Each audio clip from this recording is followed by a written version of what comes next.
For the first time since September 4th, 1969, the San Diego Padres have a new home run champion.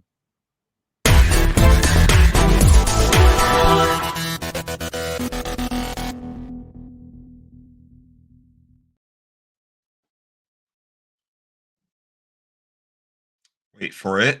He's still muted. There we go. We're here live. We're actually not live. We're just recording. I'm Splash, aka Isaiah Likely is tight end 1, and we have Jack. Hello, Jack. How's it going? How's it going, Splash? It's you know what? It's a new week of football. I'm glad that our show isn't a fluke. Like, we actually are back now. It wasn't just like we came back after 2 years to do one episode and then we went right back into our hidey hole. Like, we're here. It's for real. So let's it's like do it. Aaron Rodgers in 2024. Exactly. So yeah. Some background on the Padres note, by the way. They became a franchise. They played their first game April 8th, 1969. Nate Colbert did not lead the team in home runs until later that month. So think about this date, April 8th, 1969. We had not landed on the moon yet. Think about that. Nate Colbert takes the all-time Padres home run lead April 28th. He gave it up for a week at the end of August, early September, and he took over again September 5th, 1969. He has held the record since then until yesterday. That means in the history of the San Diego Padres, their all-time home run leader was Nate Colbert for all but 30 days. That is 1 month since 1969. 1 month. 1 month. Crazy. Insanity. Well, that's the thing about baseball. I've always found it to be. I've always found baseball to be like the most insane sport of them all, because it feels like they have like a stat for every little thing or a rule for every little thing. So you can keep track of stuff like that. It's crazy to think about. You know, this is like the big kahuna, right? This is all-time home run leader. Yeah. And you think, oh, well, it's probably like a Ken Caminiti who won an MVP, or maybe not a Tony Gwynn, but someone who played a long time with the Padres. Maybe a Brian Giles, maybe an Adrian Gonzalez, maybe a Fernando Tatis. Tatis probably gets there one day. Machado has already got there, but it's Nate Colbert, a original Friar, if you will. I know you're not a big fan of the Padres, but yeah, that's a crazy record to fall. So congratulations, Manny Machado, and the wild card leading San Diego Padres. Fun stuff. I have certainly quote unquote enjoyed watching the Padres sneak up on the Dodgers basically all season. I think the lead is actually back up to 5 games now. So it is what it is. It was down to 2 at one point, but yeah, playing the Padres is never. It used to be a lot more fun than it is nowadays. But I guess now it still can be kind of a little bit of fun because I get to act on my high horse, I guess, because we have Shohei Ohtani. So yeah, that'll be fun. That'll be fun for Splash in a few days, but we don't need to talk about that right now. We are muting Jack permanently if he wants to talk about the series. Maybe Jack can do a little spin-off episode that I have no bearing in. So we are not going to talk about what will transpire Friday to Monday in Truist Park in Atlanta. We'll not talk about it. I will make a lot of money, though, so that's one nice thing. I will make a lot of money. That's good. I will bet a unreasonable amount of money that Shohei Ohtani accomplishes a certain hyphenated feat while he is in the friendly confines of my beloved stadium, just as Ronald did last year in LA. So I think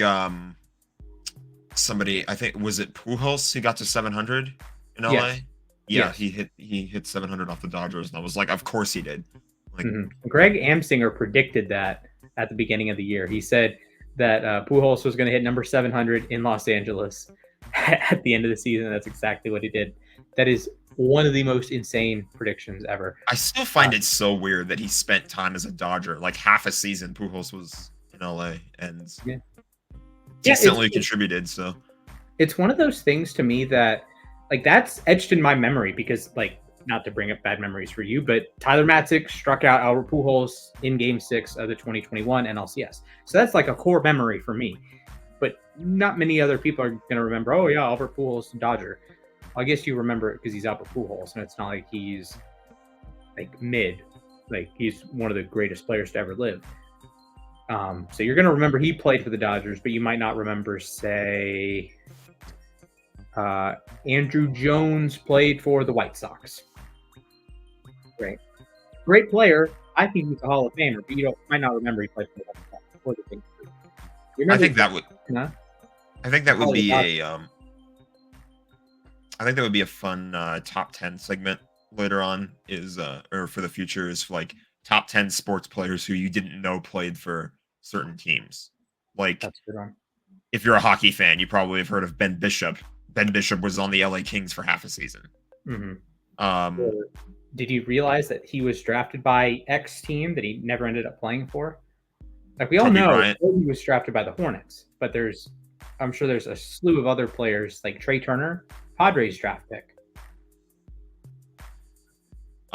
This guy for the Eagles, I'm forgetting his name off the top of my head, that they released yesterday or today. He's going to be playing for the Rams. So we got him off the practice squad. And by rule in the NFL, when you take somebody off their practice squad, they have to be on your 53-man roster. So when you take somebody from another team's practice squad, they have to be on your 53-man roster. So he didn't play for the Eagles. A lot of people thought he was going to make the 53-man. I'm forgetting his name completely. I'm going to look it up. I'm blanking on who you might be talking about here. I have to the find Eagles did have one whale of a game. Dylan McMahon is who it was. Okay. Offensive lineman. Also, Akella Witherspoon is back. Let's go. I'm happy about that. There you go. Known Steelers legend. Yeah. I guess we might as well just jump into it then. We can jump into our week 1 recap. We're kind of just going to be skimming through these games a little while. So let me go ahead and bring up the ticker. So you guys can see the final scores. Do we rip off the Band-Aid now or do we wait? Which one of us is getting the Band-Aid ripped off is the question. We opened the season at Arrowhead Stadium in Kansas City, Missouri. Not Kansas, Mr. Trump. And much to the chagrin of a certain Ravens fan named Splash, the Chiefs prevailed 27-20. The Ravens came one toe short of being able to tie the game or take the lead on an impending 2-point conversion as Lamar hits Isaiah Likely, but Isaiah Likely, his size 17 million cleats, just a smidge out of bounds. You can go through my text log. I'm in the group chat like, he scored. Oh my God, they're going to do it. And it's like, oh, he's out by an inch. And it just went from like absolute euphoria to like dead. So that was the voice chat that I was in, that I was watching that game in. I was with people and we were like freaking out because it looked like he actually did it and his toe was out of bounds. Like, They were so close. They were so close to greatness right there. A heartbreaker, frankly. And I'm sure you feel some way about this as a Rams fan. I feel like the Ravens are physically incapable of playing a normal football game. If they lose, it is the most Looney Tunes game of all time. Now, of course, last year we did have a Looney Tunes Ravens win in our matchup, but every Ravens loss is some like cataclysmic event. So last year, you have the fumble on the 1-yard line in the playoff game. You have multiple fumbles against the Colts. The Colts hit 4 50-yard field goals, win that game in overtime. You have the Pittsburgh game that Lamar plays probably the best game he's ever played in his life. Definitely the best game he's ever played against Pittsburgh. And they lose because the Ravens have 10 drops. And then the Browns game, that was just Looney Tunes off the wall. You have the 2022 playoff game. You lose to the Bengals. You have the fumble on the goal line. Bengals score the touchdown. You fail a Hail Mary. You can go back through the Rolodex in the playoffs. You have Lamar getting hurt in 2020. You have the implosion against the Titans in 2019. You have Lamar being absolutely horrendous in 2018 against the Chargers. You have the Saints game that Tucker misses the extra point to tie it. And it's just, you have the 2 failed 2-point conversions in 2021 that, if memory serves, one of them. Oh, no, they lost to the Rams on the last second. That's right. 2015. Yeah, I remember that game. Year of my life. They lose 9 one-possession games, which I believe it was an NFL record or like tied an NFL record or something. They played 14 one-possession games. So the Ravens don't just lose games. Like the last regular loss was probably the 2020 game against the Chiefs. They lost by at home. They lost by 14. That wasn't very much wasn't close. But every other Chiefs game is, you blow the game in 2018. Tyreek Hill gets a 4th and 7 deep. They score on that one. You lose in overtime. 2019, you claw all the way back, and they get a rinky-dink screen pass on 3rd and 13 that converts by half a yard. 2020, they get annihilated. 2021, they get an 11-point comeback in the fourth quarter. Lamar's signature moment, and then the rest of the season goes downhill from there. So, Jack, what are your thoughts from Chiefs 27, Ravens 20? I mean, I think that was one of the better choices that the NFL could have had for their season opener. Obviously, the Chiefs are not the choice there because they won the Super Bowl, so they get to open the season unless the NFL decides to do something weird like they did a few years back. Okay, I will pause. The last time the Ravens were in this opening game was when they won the Super Bowl, but they opened on the road because the Orioles wouldn't move their darn game. So the Ravens went to Denver and got blitzkrieged by Peyton Manning. That's fun. I have my thoughts. NFL, I still hold a grudge. That's always fun when one thing like that happens to your specific team, and it's just because you can't blame anyone but the league. It was a fun game though. It was back and forth. I feel like if you were a Mark Andrews fantasy owner, you would have hated that, but otherwise, Isaiah Likely Truthers rise up. Is that the thing to say there? Yes, sir. We're here. Yeah, he looked pretty solid. If that was and if there was any doubt that the Ravens had 2 tight ends that they could rely on, I think that was erased with that game. Loved what I saw out of Lamar. I thought Mahomes looked, as always, he looked fine. Kelsey, as always, he looked fine. I mean, this is why we said last week that it's really, really tough to pick anyone not named the Chiefs in the AFC to win the Super Bowl. I'm not calling them a Super Bowl, surefire Super Bowl winners after week 1.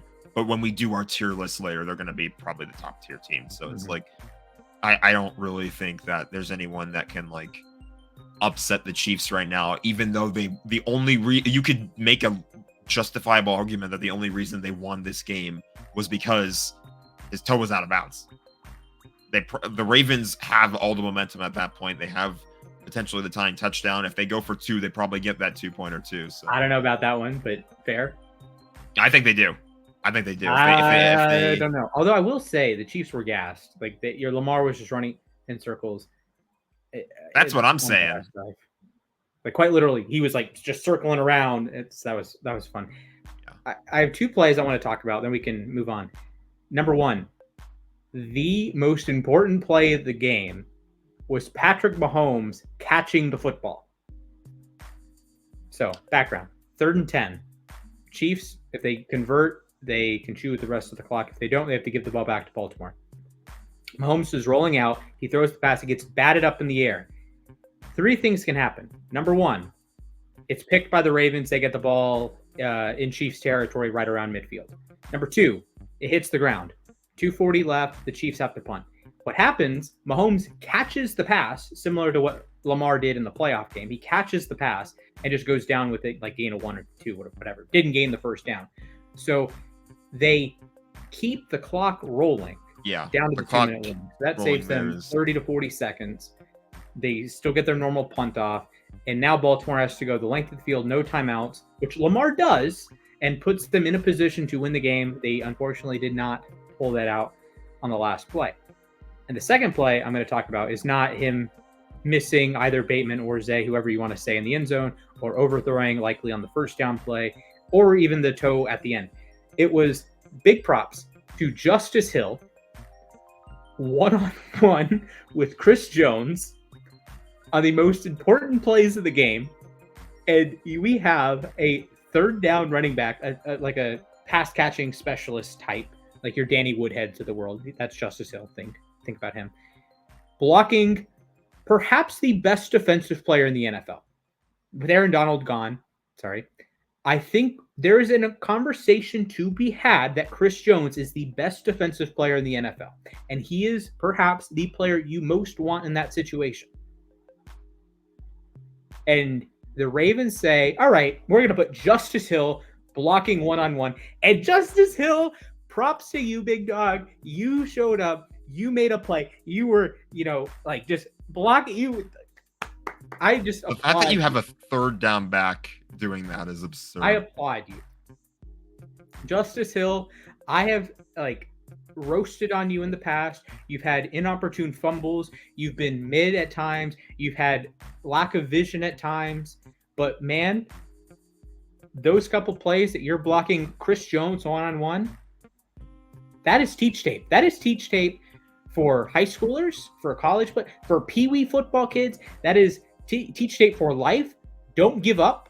There are challenges in your way. You don't give up. You can still do your job. Justice Hill, props to you, Jack. What does that say? What does that say about Chris Jones, though? The fact that he let himself get dominated by a third down running back. I did not say dominated. I did not dominated, but you get what I mean. You get what I mean. You made it sound like domination. Okay. No, I'm just saying Justice Hill held his own. I will say Chris Jones and the whole Chiefs defense was gassed. So I do think your point about the Ravens probably converting the 2-point conversion is fair. Those are at best 55-45. You have Derrick Henry, which Derrick Henry is shockingly bad in goal line situations, fourth and short situations. You would think a running back like that with his size too would be able to break through a little easier. Right. He is very much a slashing type. It's tough because you have this the stereotype for those situations is Jerome Bettis, right? Rams legend, Steelers legend, Super Bowl champion, Hall of Famer, right? Or Eddie George, or a more modern fan might think of a fullback type. Pat Ricard would be perfect in that situation. Derrick Henry is not exactly a bruiser in that way. He is more of a slow burn type running back that he just gets up to speed and then is a freight train. He is not at top speed immediately. Nick Chubb actually has a lot of the same issues that you'd think he'd be better in these fourth and goal situations or first and goal situations. Not great. But someone like Jalen Hurts or Josh Allen, Cam Newton, very powerful frames, and they get to top speed pretty fast and can scoot over the goal line. Henry and Chubb have tremendous long speed, especially for being big bodied backs. And they are impossible to tackle, but that doesn't mean they're exactly burners at scoring in short yardage situations. I would probably prefer to have Josh Jacobs, who is more a smaller bowling ball type than Derrick Henry. He's huge, and you can get a hand on him and you can slow him down in these short yardage areas. But as soon as he gets up to speed, he's rumbling, right? I'd rather have Gus Edwards in that situation, 2-point conversion for the game, than Derrick Henry. But you generally rather have Derrick Henry than Gus Edwards. One of those conundrums. All right. You got your Band-Aid ripped off. I think it's time for me to get mine ripped off. The Rams and the Lions, the only overtime game of the week. Jeez. I don't even know where to begin with this one. I really don't. Or actually, I kind of do, and that's the injuries, because the word frustrated does not even begin to describe how I felt in the first half, seeing Twitter go off. Puka Nacua out for the game. Steve Avila out for the game. Joe Noteboom out for the game. Are you kidding me? We're really going to have this O-line hanging on by a thread. We're going to be missing one of our top receivers. And that's all going to happen in the first half with the added bonus of Matthew Stafford throwing a pick right before halftime. The Los Angeles Rams had no business being in that game. And they took the lead in the second half. Late in the second half, too. Late in the fourth quarter, they took the lead. And it's the fact that they were even in their game, I think, is pretty much a big testament to their defense and the way they were able to play in that game, because I don't think too many people had many expectations for that defense, especially with Aaron Donald retired, with a lot of rookies. You've got a lot of rookies or young players. The pass rush is Kobe Turner, Byron Young, linebacker Byron Young, Braden Fisk, and Jared Verse. And I thought all four of them balled out. It was crazy to watch how well they played pass rush. Secondary wise, I don't know. I haven't seen too much of the All-22 yet, but I know that other than the one play where Trey White got kind of burned, I don't think the secondary had too terrible of a game either. I just feel like the run defense is really where the Rams struggle the most, and obviously it bit them in overtime. I was pissed when it happened in the immediate aftermath. I was like mad at the defense. I was saying, you guys played a great game, but you kind of have to finish the job in overtime, but they were just gassed. So I sort of look back on it. I view this game as like the ending of the movie Rocky. I don't know if you've seen that movie, Splash. I'm sure you have. I have not. I've run up the Rocky seen steps, Rocky? though. Okay, well, it's kind of a spoiler alert here. Apologies, but the end of the movie where Rocky fights Apollo Creed, nobody really takes Rocky that seriously, and then he kind of like hangs in there and starts. It's like the people's champion type vibe. Like he doesn't actually win the fight at the end, but everybody is like cheering him and applauding him anyway because they kind of like respect how tough of a fighter he is. And I feel like that's kind of the thing with the Rams with this game. I feel like I predicted them to win this game. I feel like they should have won this game. If they stayed fully healthy, they probably would have. But even still, like with all the injuries and early adversity that was happening, I think the Rams played a very solid game, and they kind of show that they are going to stick around in this division and in this conference. I think this win maybe sort of knocks them down to like a 12-5 type deal, maybe 11-6. I don't know for sure. It's still a bit too early to tell, but I think they looked very good. And if the defense plays the way that they did, and the offense just gets a little bit better in the red zone at finishing those red zone drives against Arizona next week, 1-1, no problem. I think that they played a pretty solid game. Props to Detroit as well. I think that Detroit, obviously, they look like a contender this year, and they showed that. Although I will say, I think it could be a little bit concerning about the Lions as well, because you're going up against this really banged up O-line. Stafford doesn't have his top target. I mean, Stafford has some circus plays at times, and especially in this game too. So he's always pretty fun to watch. And I do think though that it might be a little bit concerning for Detroit, because if I'm a neutral fan watching this game, I'm looking at the Lions. I don't know how you haven't put this game away yet. So yeah, I don't know. I'm not trying to like write them off though. I'm sure they'll be fine. They held on in the end anyway, and that's what matters in the heat of the moment. But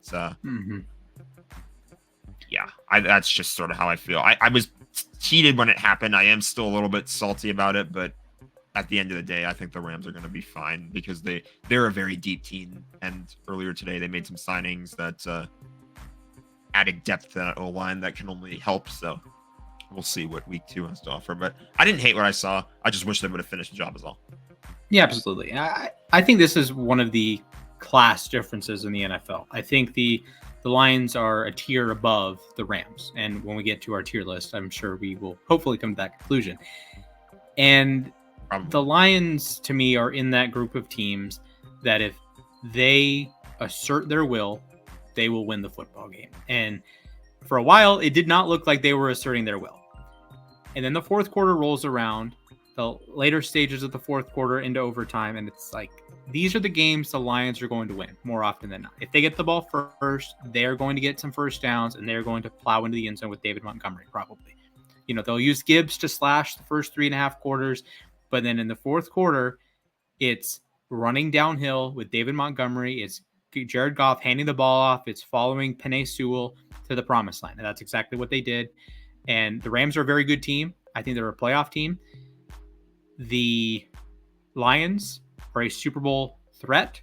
They are a team that I think if you give them a one-game opportunity to beat the Chiefs, I think they could potentially do that. And I think they're a team that every win will matter.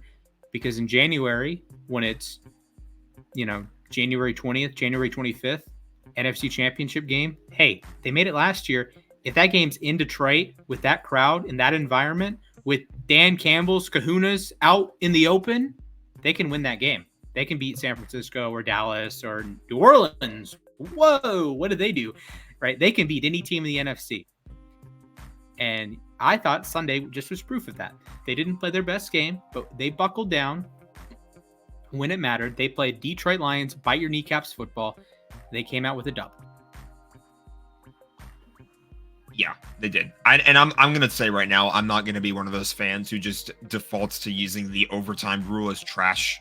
I'm not going to blame that on the loss, but I do think that it's another one of those games where you just kind of wonder, what happens if Stafford gets a second chance with the ball in OT?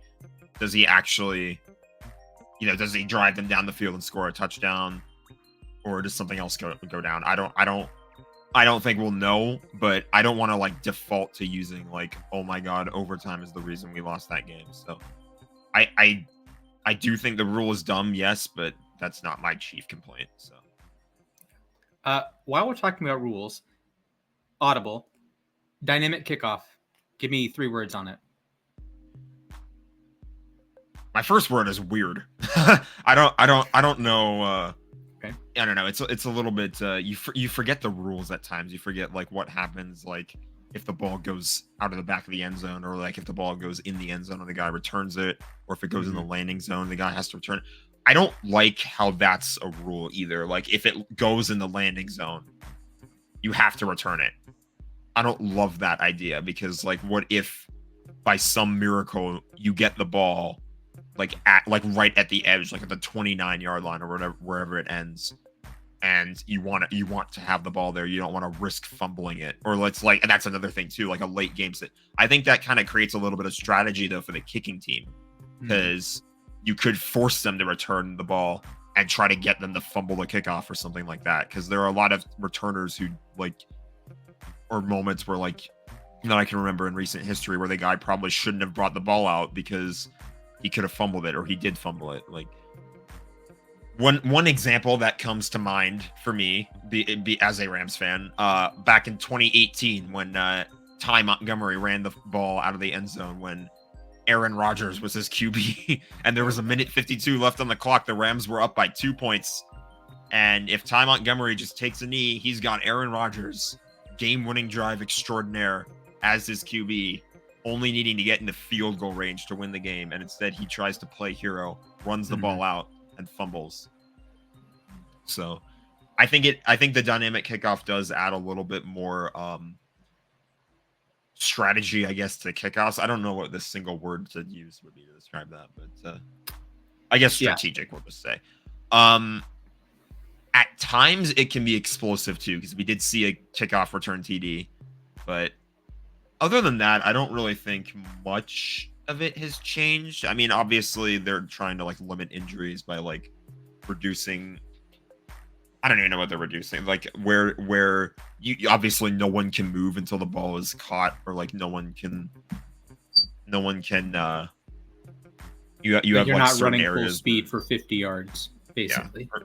Like you have certain areas where like you can and can't return it from. So I think it just kind of I don't know. It's not as explosive as it used to be in the past, but I think there is still some potential, because like I mentioned, we saw a kick return touchdown, so it just matters like how good are your blockers going to be, or like what's the plan for your returner or stuff like that. So I will say I am a little bit bummed about what happened with the onside kick. You can only onside kick when you're trailing in the fourth quarter, and then when you do choose to do it, you have to announce to the stadium that you're planning on doing it.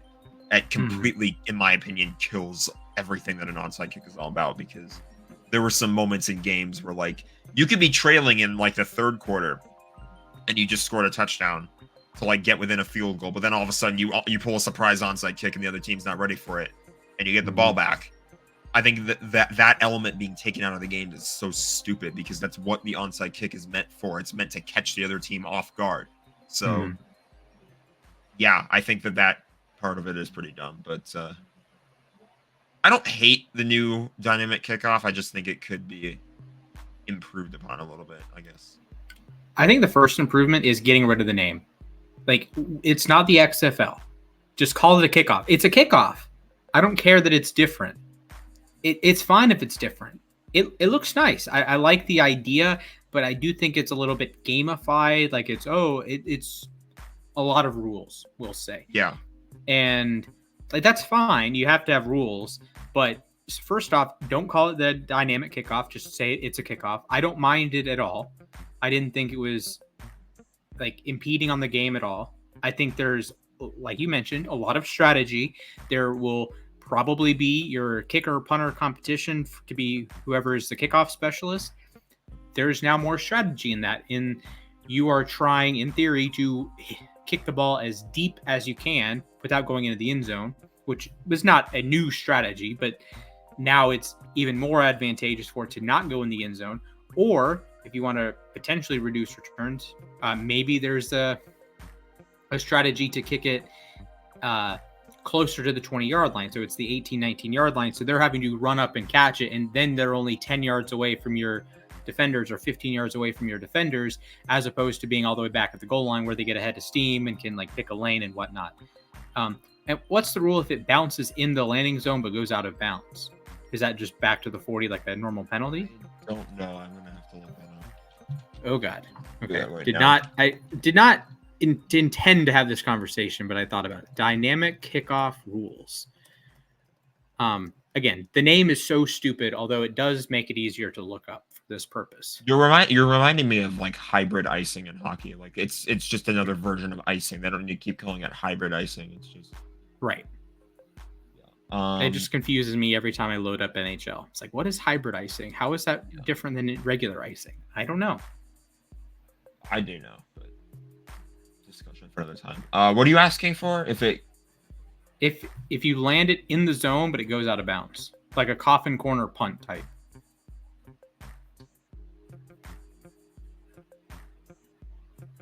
It doesn't. I don't think it says that. It says I think that's just a kick out of bounds. Okay. Yeah, it says penalties. The setup zone and landing zone will not change with any penalties that carry over to kickoffs. Well, that's a different thing, but I'm pretty sure that just counts as a kick out of bounds. Okay. Fair. So that would be like the 40-yard penalty. Any kick that hits short of the landing zone is treated like a kickoff out of bounds. Any kick that hits in the landing zone must be returned. It doesn't say anything about if it bounces in the landing zone and goes out of bounds. I think it's just so it has. They just treat it as a kick out of bounds because that's how it always has been. If it just bounces inbounds and then goes out, then it's a kick out of bounds. Yeah. So kick hits an end zone, stays in bounds, returned or down. If down, touchback or back to the 30-yard line. So any kick that goes out of the back of the end zone in the air or bounces is the 30-yard line. Yeah. Kickers may be allowed to use a kicking stick. That's new. Interesting. Yeah, because usually you just have a guy hold it. That's for like a tee, or like if the ball falls off the tee. Yes. So if it falls off the tee, you can use a kicking stick. I would just drop kick in that case too, but who knows? I don't know. Maybe you have different teams have the way. This is what our complaint is, though. We're like busy. We're like diving into the rules of this thing. It's so. Why do we need to have more rules? Like why does it have to be this complex? They're trying. I get that they're trying to avoid injuries, but it's like one of the most simple plays in the game. It doesn't need to have. And no offense to people who do kickoffs. I'm just saying that it's like we will respect Cordero Patterson. I'm respecting all kickers and returners. I'm not calling kickoffs simple, but you know what I mean. Like it's most of the time, 80% of the kicks you see are just going to land in the end zone or go out the back of the end zone. So yeah. Did you see the Bears had like a ran essentially halfback trap, but on their kickoff return? I didn't see that. That would be fun. So they sprung it for like 70 yards. They had like a trap block. You get if I'm explaining it correctly. I'm not the. I try to be the X's and O's guys, but a trap, you end up double teaming one guy and you leave one guy unblocked, right? So you leave the guy unblocked. He's like, oh, I'm unblocked. What a time to be alive. And you're going to make the tackle. No, you get smashed from the other side by the guy who makes the block eventually. So the Bears do this to perfection. It's essentially a crackback block, but it's legal. And you just get a big spring. You get the big momentum because the guy goes flying. It's very nice play. Brett Coleman posted it on his Twitter feed if you want to catch a glimpse of that poetry in motion. I will say I am kind of bummed by the players standing still too, because that prevents teams from doing stuff like what the Rams did in 2015. Remember that one kick where I think it was Stedman Bailey, who caught the kick on the top, on like the on the right side of the field, and he just ran, like everybody drifted towards the right side of the field. He was on he was on the Rams right side, so it was like the camera like far side. So he was like he caught the ball and started running down the sideline with the football. But Tavon Austin, who was in the back of the end zone, this is the St. Louis days. So he was like he acted like he caught the ball, and all the blockers for the Rams drifted to that side of the field, acting like he was the one who caught it. And so everybody was trying to get to Tavon Austin, and nobody on the Seahawks realized that Stedman Bailey had the football. So he's just running all by himself down the sideline to the end zone. And I think the Bears did that with Johnny Knox once, like when they had Hester and Knox, which is a gnarly return duo, by the way. It was hilarious. One back, so fun times. Hester is one of the fun. It was hilarious watching Hall of Famer Devin Hester, by the way. Hall of Famer Devin Hester. But yeah, it was funny watching Pete Carroll like see that play and like complain to the ref like the Rams did something wrong there. Lose his absolute mind. All right, pick one game. Then we're going to go rapid fire through the rest. So one game we're going to go deep dive in on, explain the ins and outs, and then we're going to go.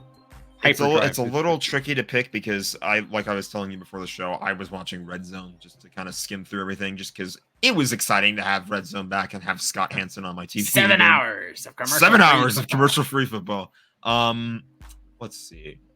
We touched on it briefly. I mentioned that this is one of my games that I was looking forward to. I think we go with Houston in Indianapolis. All right. So, do you have the clip pulled up of Anthony Richardson? I can get the clip pulled up. The most ridiculous. Okay, I will describe it while Jack pulls it up. All right. You're a quarterback. Welcome to the NFL, buddy. You are one of the 32 best quarterbacks in the NFL, theoretically. You are Anthony Richardson. You're like 6'5", 250, built like a truck. You are slipping. You are falling backwards. You are falling down. You stand up and you do this. Just an absolute nuke to his man right there. Was that I forget who that was. 60 yards, 65 yards in the air, Alec Pierce. Yeah, that's unbelievable. I can't believe 10 minutes into your season right there. That is a super weapon at quarterback. I know the Colts lost. I know he had a pick later in the game. I get it.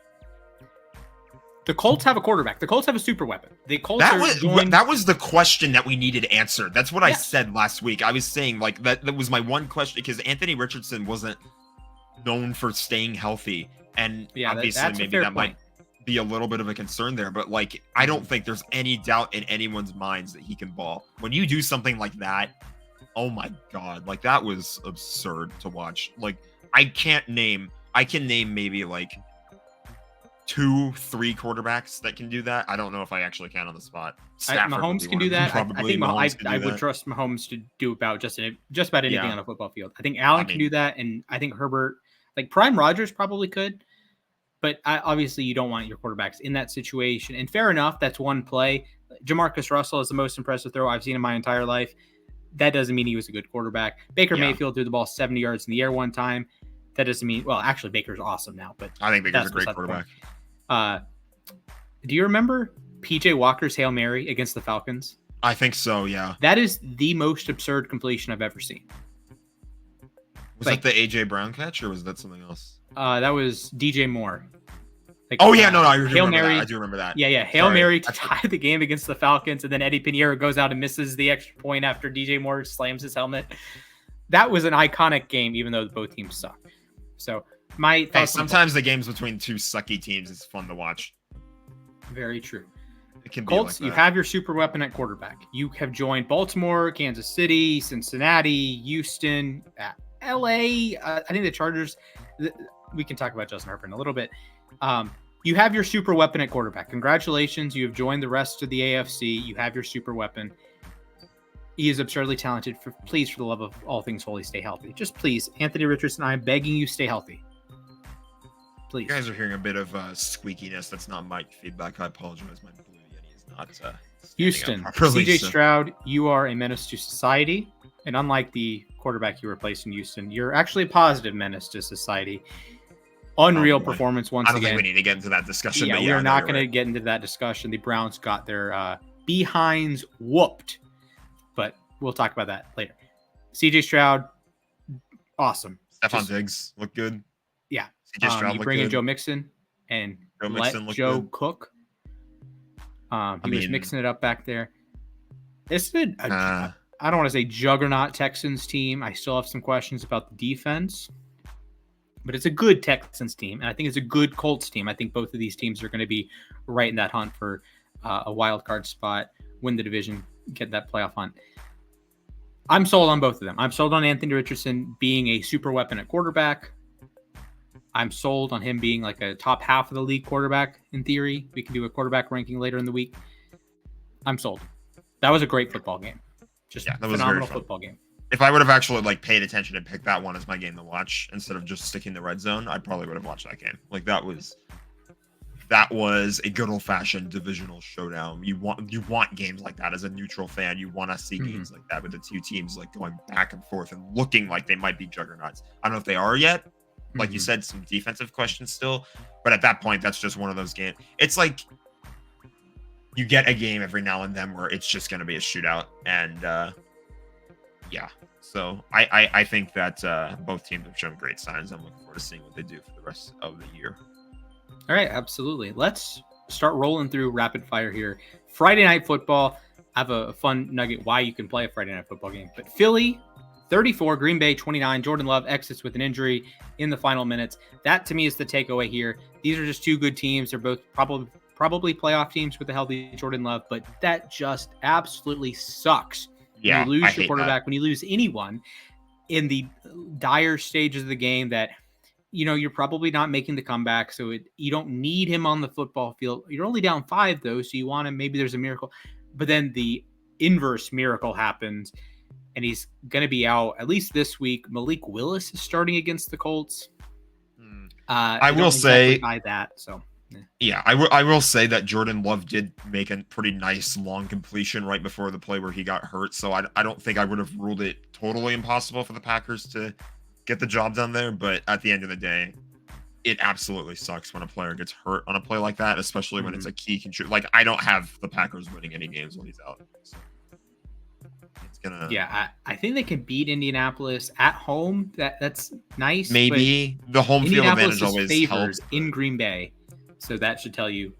Yeah, that should like tell they clearly win the QB battle with Malik Willis versus Anthony Richardson. So. Yeah, Malik Willis. It just sucks. That's the fact that that's the takeaway. It sucks, but with Jordan Love healthy, the Packers look like a pretty decent team, better than what I thought, and the Eagles are the Eagles. So.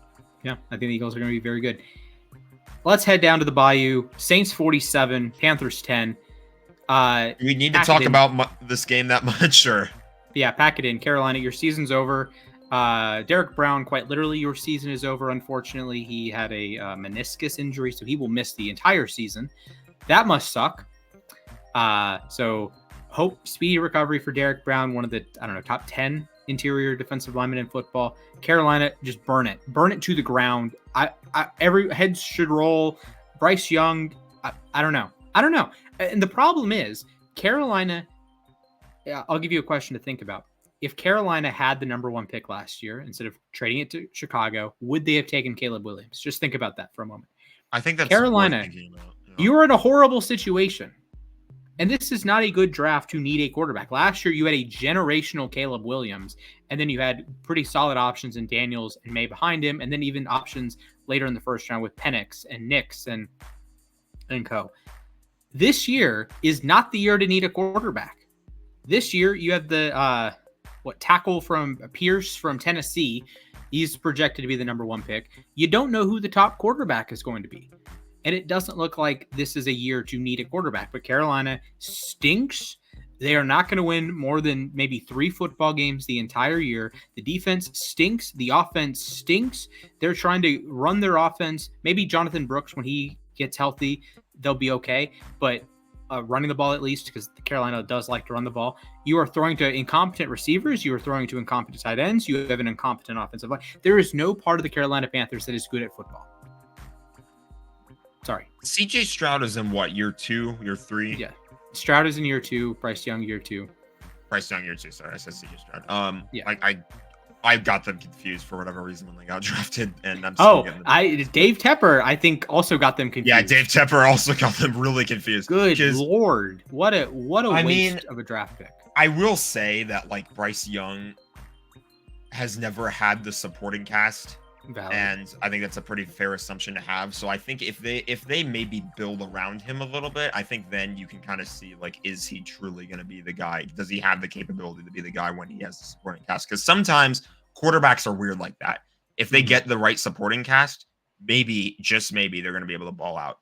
But if not, if they get better at every other position and he doesn't improve, then you kind of need another quarterback. Like, that's just how it is, I feel like. And I think that's an option that maybe the Panthers could consider going forward, just because he's the first overall pick. You don't want your first overall pick to be a bust, but that's fair. I was on the Bryce Young train. I said he was quarterback one. I would have taken him over Stroud. I don't blame Carolina for doing that. I do blame Carolina for just entirely failing at surrounding him with NFL players. That is the failure. Not taking Stroud. Fine, whatever. I know Stroud's been better. He's been a lot better. That's not my concern. My concern is you got the number one pick. You got a quarterback. And what did you do? You botched it. What do the Bears do when they get the number one pick? I'm going to jump to that game real quick and we can circle back to the Vikings demolition. Okay. The Bears, Caleb was horrendous. The Bears offense was horrendous. They scored 0 offensive touchdowns. They still won because the defense balled out. They turned Mr. Will Levis, Mayonnaise Man. They turned him into Mayonnaise Boy. He was horrible. You score a defensive touchdown. You score a special teams touchdown. You get a couple field goals mixed in there, and you win the game. You get a clutch come from behind win at home. Caleb Williams, the first number one overall pick to win his debut since David Carr in 2002 with the Texans, the inaugural season for Houston. Caleb was horrendous. But it didn't matter. They still won. I know it was a bad Titans team, but they still won. They went out. They took care of business. They won. Chicago built around their number one pick. And Caleb is a much better prospect than Bryce Young. If you had the option, maybe with draft capital, you'd prefer to have Bryce Young and draft capital than Caleb and no draft capital, or having to trade Bryce Young, who would have had much less value after his first season. But regardless, apples to apples, you'd rather have Caleb Williams. I think every team in the NFL would do that. And the Bears actually built around Caleb. There's a reason I have the Bears making the playoffs this year. I think they built a team to contend, even if Caleb is not like top 5 already. Yeah, that's the thing about blow it up. Like you can go to Carolina land. You're bad. Yeah, I think that's kind of like the way the best teams have operated throughout the last few years. They have like the supporting like the Chiefs managed to have the supporting cast, even though they keep losing key players. They surround Patrick Mahomes with people that can get the job done when it matters. The Rams, they were the last NFC team to win a Super Bowl. They built around Matthew Stafford. They had pieces so that when Stafford never had the greatest game, people were still showing up. I don't think any of those games that like Stafford and Mahomes had were like bad enough to the point because like you said, the Bears didn't get an offensive touchdown. I don't think any of those games for like the Rams and Chiefs the last few years were like that bad. But when the quarterback plays rough, then you need your supporting cast to show up. And the Bears had their supporting cast show up, and that's why they won that game. So yeah. Absolutely. And then like you said, Titans, just what are you doing? Just when you lose a game like that, when you lose a game without allowing an offensive touchdown, goodbye. This is a good segue.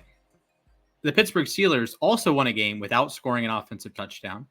They scored 6 field goals via Chris Boswell. They beat Atlanta 18-10. Kirk Cousins back. They had a stat on the Fox graphic that Kirk Cousins was the first quarterback in over 20 years to come back and play after tearing his Achilles the previous season. And Aaron Rodgers, of course, did that like 36 hours later. The problem is Cousins was horrendous. The offensive line was even worse. TJ Watt, I called him during the game. I said he was like the luckiest player that doesn't play for the Chiefs.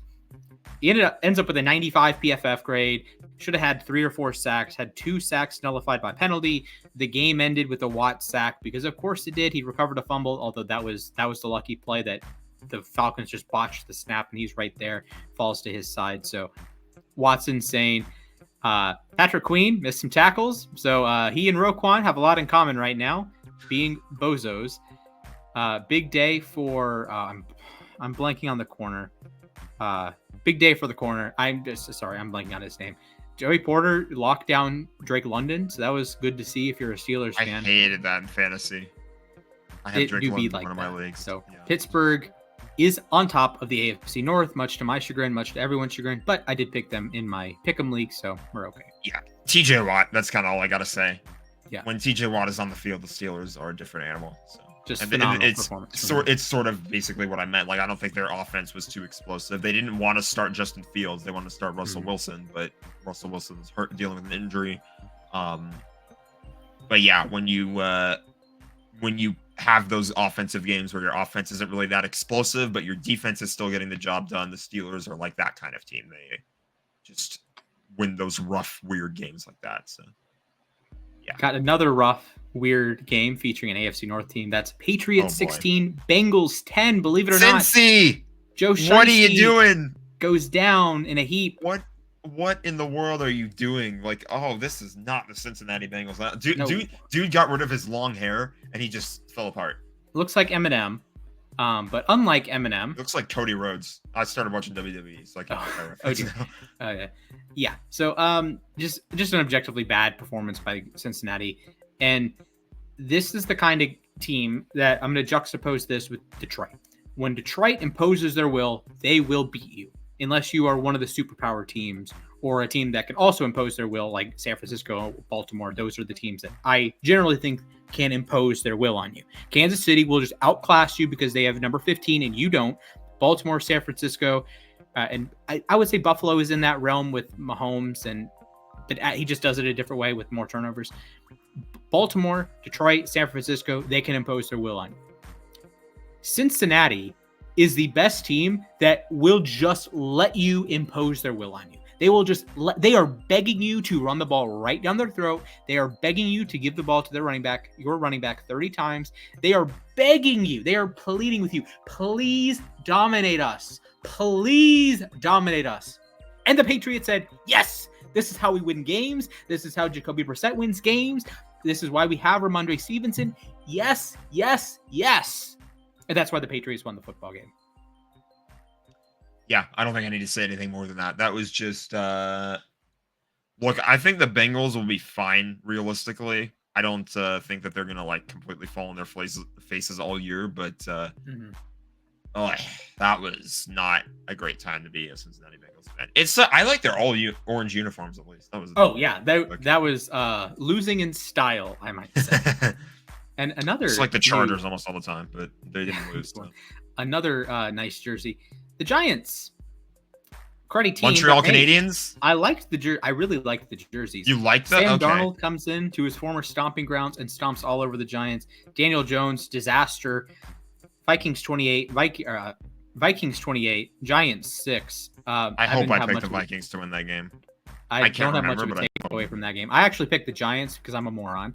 But yeah, I don't have much of a takeaway. The Giants are not good at football.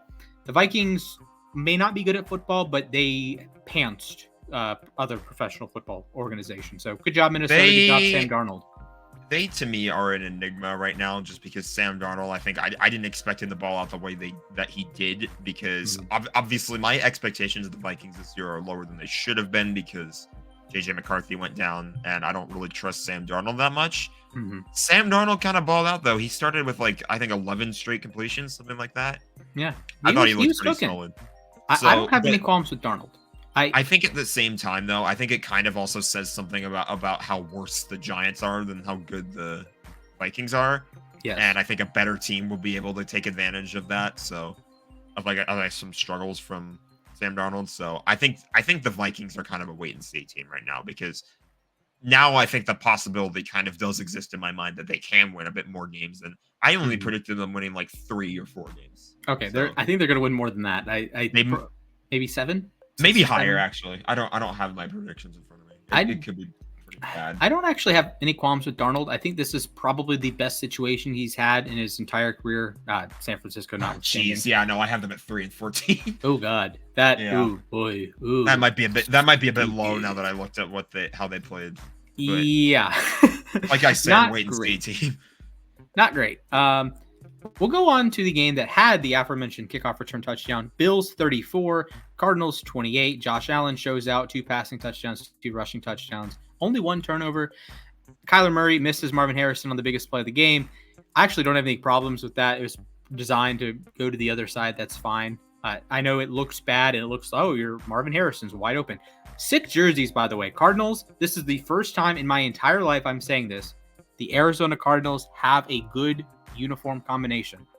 We haven't been able to say that on the show because we weren't live when they revealed those. Beautiful. Just excellent jerseys. Excellent jerseys, Arizona. Good job. Your football team needs a little bit of work, Solid. but you know what? You're making progress here. They're solid. They're serviceable. I'll say for the Cardinals. They're better than what they used to be. Yeah, that's true. I think that's kind of the important thing. As long as they're better than the last uniform, then that's kind of the benchmark. All I'll say is that I'm excited to play the Cardinals next week because that was fun watching them blow that lead. They didn't play bad. I don't think they played that bad, but Buffalo, I think, kind of pulled it out of their butts. So yeah, we'll fair. see. I expected the Bill. I do have the Bills as a wild card team this year, but I do expect them to regress a little bit just because of all the names that they lost this year. So yeah, I need Keon Coleman to start balling out for fantasy purposes. And of course, the Josh Allen turnover thing too. That true. didn't completely go away. That's still kind of a discussion, but he'll be fine. Yes. All right, let's head down to Florida. Dolphins 20, Jags 17. Jags blow the lead late. Tua, one of the highest paid quarterbacks in the NFL. What are we doing, pal? Jags, what are we doing, pal? ETN fumbles in the red zone. Achane and Mostert leave with injury. It's like, bro, the Dolphins cannot stay healthy, and the Dolphins continue to scream to me that they are September Warriors. And as the season progresses, they degrade. And if they get off to a hot enough start, they can make the playoffs and they can go on the road and get absolutely mollywopped by whatever AFC North team they face, or if they face Buffalo again, or if they face Kansas City again. If they face a dome team, like maybe if they get lucky and get a Houston or an Indy, or they get a Jacksonville, or heaven forbid they get a high seed and host a playoff game, maybe they can do something. But I don't exactly buy Miami as a long-term. I think you can firmly have them below your a Monday night Super game Bowl. or a Thursday night game. Yeah, they play Thursday night against Buffalo. I think even if they win I'm that talking game, about the Rams. Later Because we play them at SoFi, so that's kind of a dome. It's a roof, but like the sides of the stadium are open. So yeah, I know what you mean, but like that would be a good environment for them. Now, if it's in Green Bay, well, I guess they wouldn't face. Any team down south that plays Green Bay is screwed if they play Green Bay in like December. I can testify to that because I've watched the Rams play against the Packers at Green Bay in Lambeau. In like football weather Lambeau, for the last like 3 years, and we play them again this year. But thank God it's in LA. So finally, you want to get rid of the Chicago's and the Green Bays and the. Those are the games where like the good teams, the good Rams teams that I've seen over the last few years will struggle when they go to those environments and they play in that kind of cold weather because it's like they're not used to that sort of thing. They're playing in warm weather all the time. They're not used to like the snow. I can't speak. By the way, totally different tangent here. But how about UCLA and USC having to play those games in the Big Ten this year? Oh boy! Yeah, what UCLA Northwestern? What? Oh my God! Northwestern. We're not going to talk about college football because Boise State made me very, very depressed. So we're going to move on from that one. We are heading to the 4:00 slate. Seattle 26, Denver 20. I have two thoughts on this game. Number one, Geno Smith is the oldest player to have a 30-yard rushing touchdown since 2000. The wheels on that breaking man. Former Seahawk Adrian Peterson's record. Denver, first team since 2017 to have multiple safeties in a game. Of course, the Dolphins in 2017 did it against Denver. So Seattle, I'm concerned for your offensive line. Denver, I'm concerned for Bo Nix. So figure it out. Also, one of the best tweets of the week from, I think, Washington Barstool. Bo Nix is 0-4 against Seattle-based football teams. 0-3 against Washington and 0-1 against your Seattle Seahawks. I'm watching this rushing TD from Geno Smith because this is just ridiculous. Like, this should never have happened. Is that Lamar Jackson or Geno Smith? I can't believe he had that kind of speed. It was ridiculous. Like, yeah, Geno. If by the way, I'm not super into the draft right now, so please take this with a mega grain of salt. But speaking of Denver sports, kinda, Colorado has a quarterback named Shadur Sanders. You might know him as Deion Sanders' son. He is Geno Smith 2.0. It's just as simple as that. He is Geno Smith 2.0. So we can move on from that one. I just want to say that I'm not. Yeah, like you said, that you're concerned a little bit for Bo Nix, but I think that I liked his poise in the pocket. He looked a little bit more confident than I thought he would. I think he's going to take a bit more time to get like more comfortable in certain scenarios, and he needs to like make better choices throwing the football. But I think in terms of like how comfortable he is in the pocket and like how poised he is, I didn't see a QB who was willing to give up when the game got rough. So I think that there's something to build on with Bo Nix, but they have to dig a little bit deeper still. So all right, that's how I saw it. Heading to the inferior Los Angeles team, Chargers 22, Raiders 10. My only takeaway from this game is I hope J.K. Dobbins stays healthy because he's awesome, man. He's a stud. He was excellent in 2020, just breaking up big runs. I do have the caveat that with the ACL injury and he popped an Achilles last year, he's not going to have the same juice he did at Ohio State or his first year with Baltimore. So that just sucks that we were robbed from having, he's a really good running back. He hasn't gotten the chance to show that at the NFL level, but he is a really special player when running the football. And unfortunately, we're not going to get to see that high-end speed anymore at the end of those runs. Like he had a 60-yard run, but he's pulling up at the end of it. It's like these legs are not meant to run 70 yards anymore. So just unfortunate. But he and the Gus Bus, they're back together. The crew's all there. The Los Angeles Ravens. They also have Hayden Hurst. So you have, and they have the relative of Harbaugh. So yes, and they are of course coached by Jim Harbaugh. So yeah, good win for the Chargers. And they have Greg Roman, who was, of course, the Ravens offensive coordinator. And so Chargers, good job. You got the win. You took care of business against Vegas. Gardner Minshew. You played the Raiders. Yeah. That's also, all I'm going to say. Joe I think that stud. Joe Alt looked really good. Yeah, Joe Alt did. And Rashawn Slater. We already knew that. He was a stud. So all I'm going to say is that it's going to take a lot to change the perennial losing culture that team has. But at least Jim Harbaugh might be the start of that. So just saying. It very well could be the start of that. I'm not going to rule it out, but I will say that the opponent was pretty weak in week 1. But okay. And again, you could say that about a handful of other teams. So I do have a prop for you, sir. Max Crosby faces the Baltimore Ravens offensive line this week. Over under 6.5 pressures. He had 14 the last time they played. Jesus. Although that was against Alejandro Villanueva. So maybe under, but I don't know. We'll see. I'm not necessarily, I don't know. I don't think the Raiders are necessarily the strongest opponent for them to face right out of the gate. I know, but it's Max Crosby against the Baltimore Ravens offensive line in the year of our Lord 2024. A new tackle in Ronnie Stanley, who was kind of washed. So I don't exactly have high hopes. I hope we just run the ball, give Derrick Henry 60 carries. So figure it out. Moving on. Dallas 33, Cleveland 17. Shout out to my friend Carrie. She was at the game. To watch her Cowboys grab the big dub. Brandon Aubrey. I'm not going to talk about the menace to society that wears number 4 and wears brown. Probably should be wearing orange, but that's beside the point. He does wear orange, but he should wear a different orange. Brandon Aubrey is a freak. Mike McCarthy is a dense block of cheese. Also, he's stupid. Why did you send him out for 71 yards? Why, brother? I hated that so much, dude. I'm getting Kershaw pulled for a perfect game vibes. 71.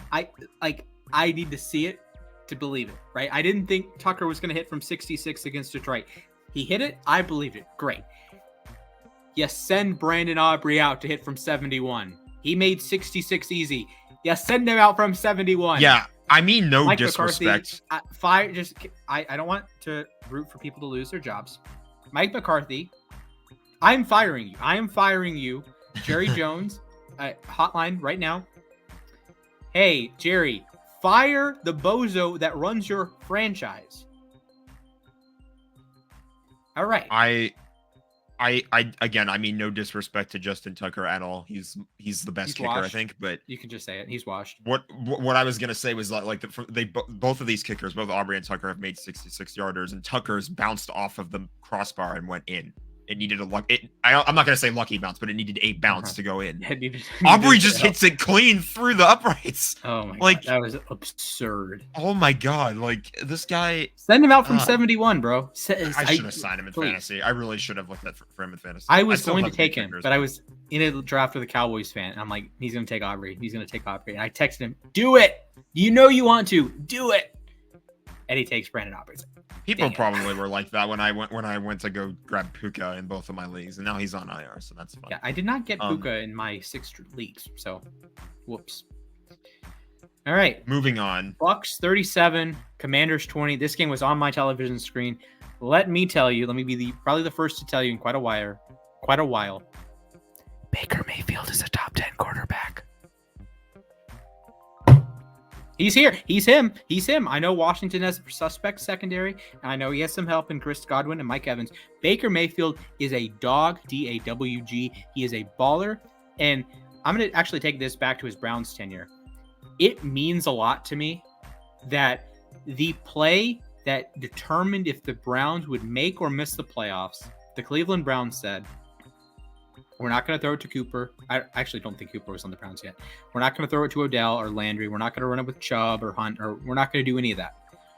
We are going to call Maserati, and we are going to have Baker freaking Mayfield run the ball to get us into the playoffs, to get us to the promised land. They beat Pittsburgh, arresting Pittsburgh, then they go out and beat Pittsburgh the next week.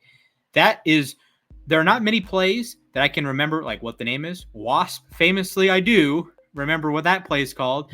Maserati, that's the Browns play. And they pulled it off. And Baker Mayfield earned my respect that day. And he is balling out right now with Tampa. That's a good team. I know it's not a great Commanders team. Jaden Daniels looked okay. He's a tremendous runner. He also has a tendency to, I'm going to just say, get in car crashes. Jaden Daniels, for the sake of your sanity and my sanity watching you, learn how to slide or do rolls. People like doing rolls, or just get down and then like talk with Lamar, like just get down. Talk with your equipment guy too. Talk with your equipment guy to make sure your helmet stays on, because the amount of times his helmet just flew off his head was like. I want to make a joke about it, but it is genuinely unsafe. So it's like, yeah, there's at least once a game, like at LSU or even at Arizona State, he would just get absolutely annihilated, like just and unnecessarily annihilated, because he puts himself in that position. So rooting for you, Jaden, even though you went to Arizona State briefly. Just relax with getting annihilated on a football field. These are grown men. They weigh 300 pounds. Relax.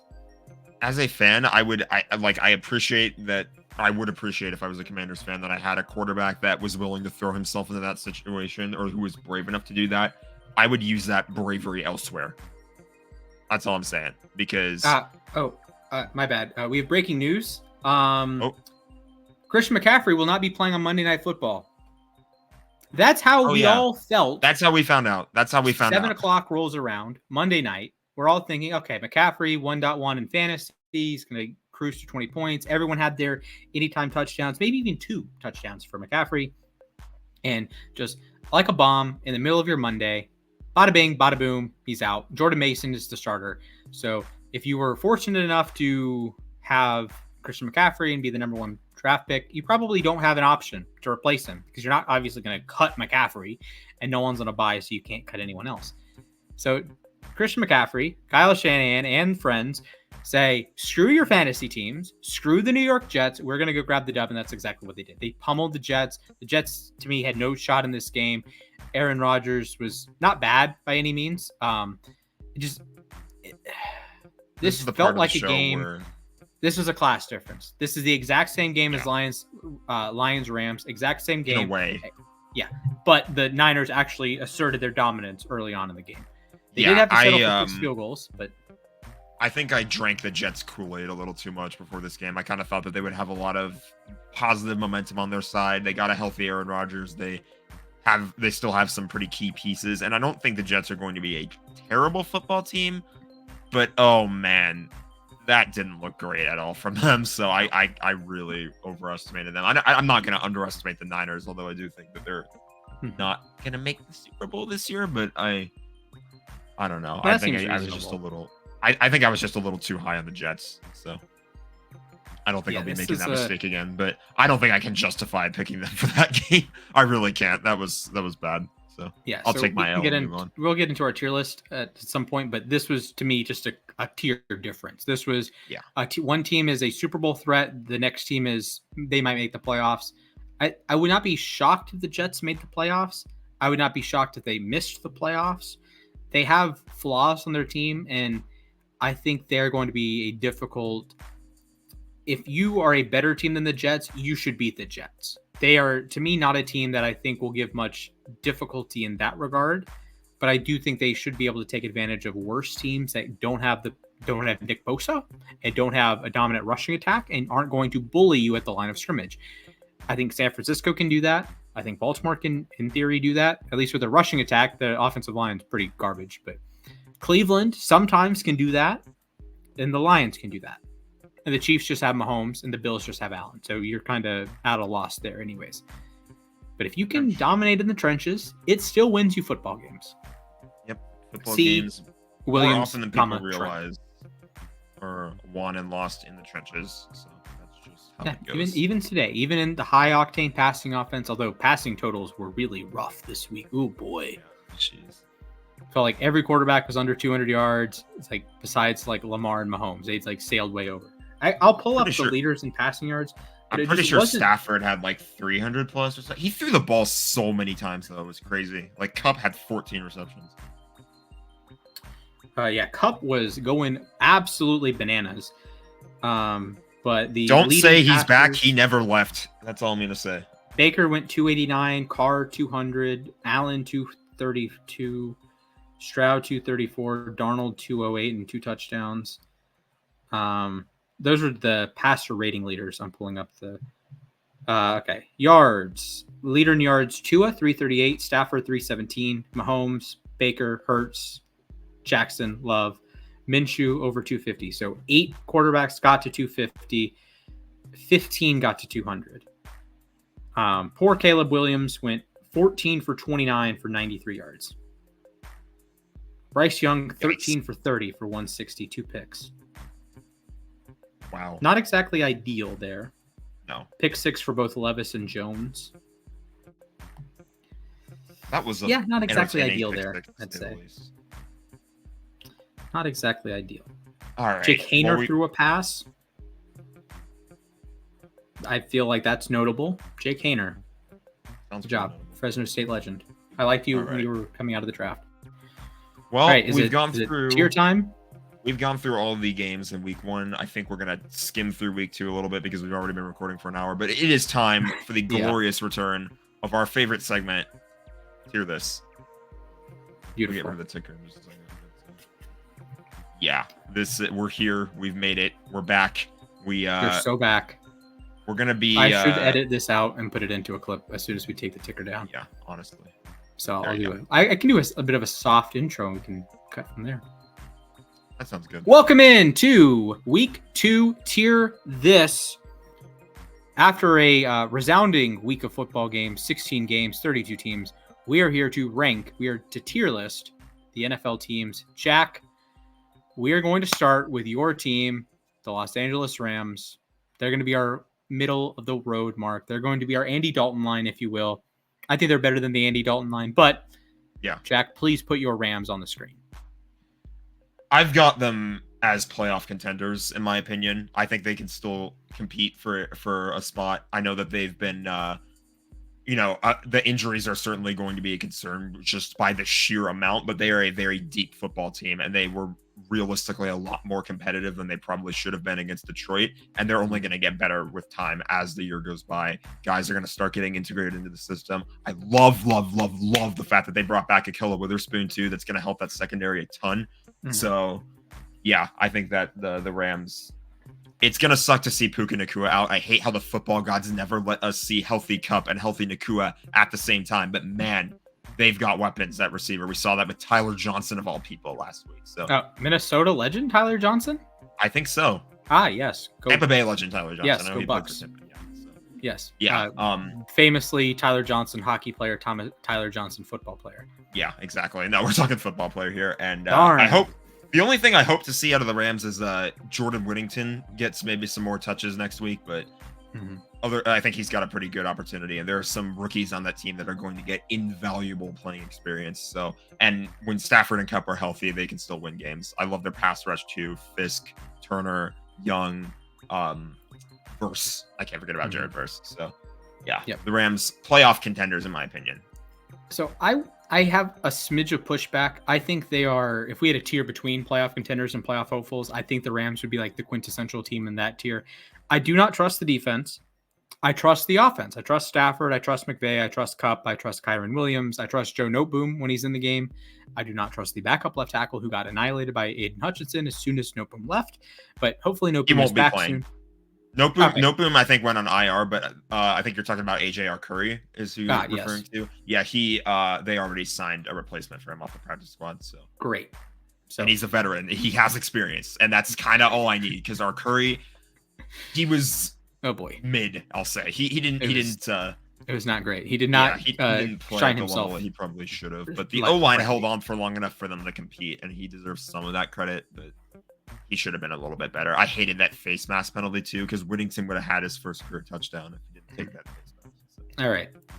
The Rams play the Lions, throw the Lions up in Super Bowl contenders. They can be at the bottom of the tier, but throw them up in Super Bowl contenders. Fair enough. Yeah, no, the Lions absolutely are a Super Bowl threat this year. I think Jameson Williams is going to go off this year. If you have him in fantasy, have him as in your lineup as often as possible. He's a guy I like. If you are big on the long shot bets, just every week sprinkle 100 yards and a touchdown for Jameson Williams. It's not going to hit every week. That can be a long shot bet for a reason, but pick a week, say over 100 yards, over 120 yards, however risky you want to go, and pick a touchdown. And he might hit like a 10-1 bet for you, depending on the week. So, or maybe even longer than that, depending. I hope we get a Rams-Lions rematch at some point in the playoffs. That'll be fun.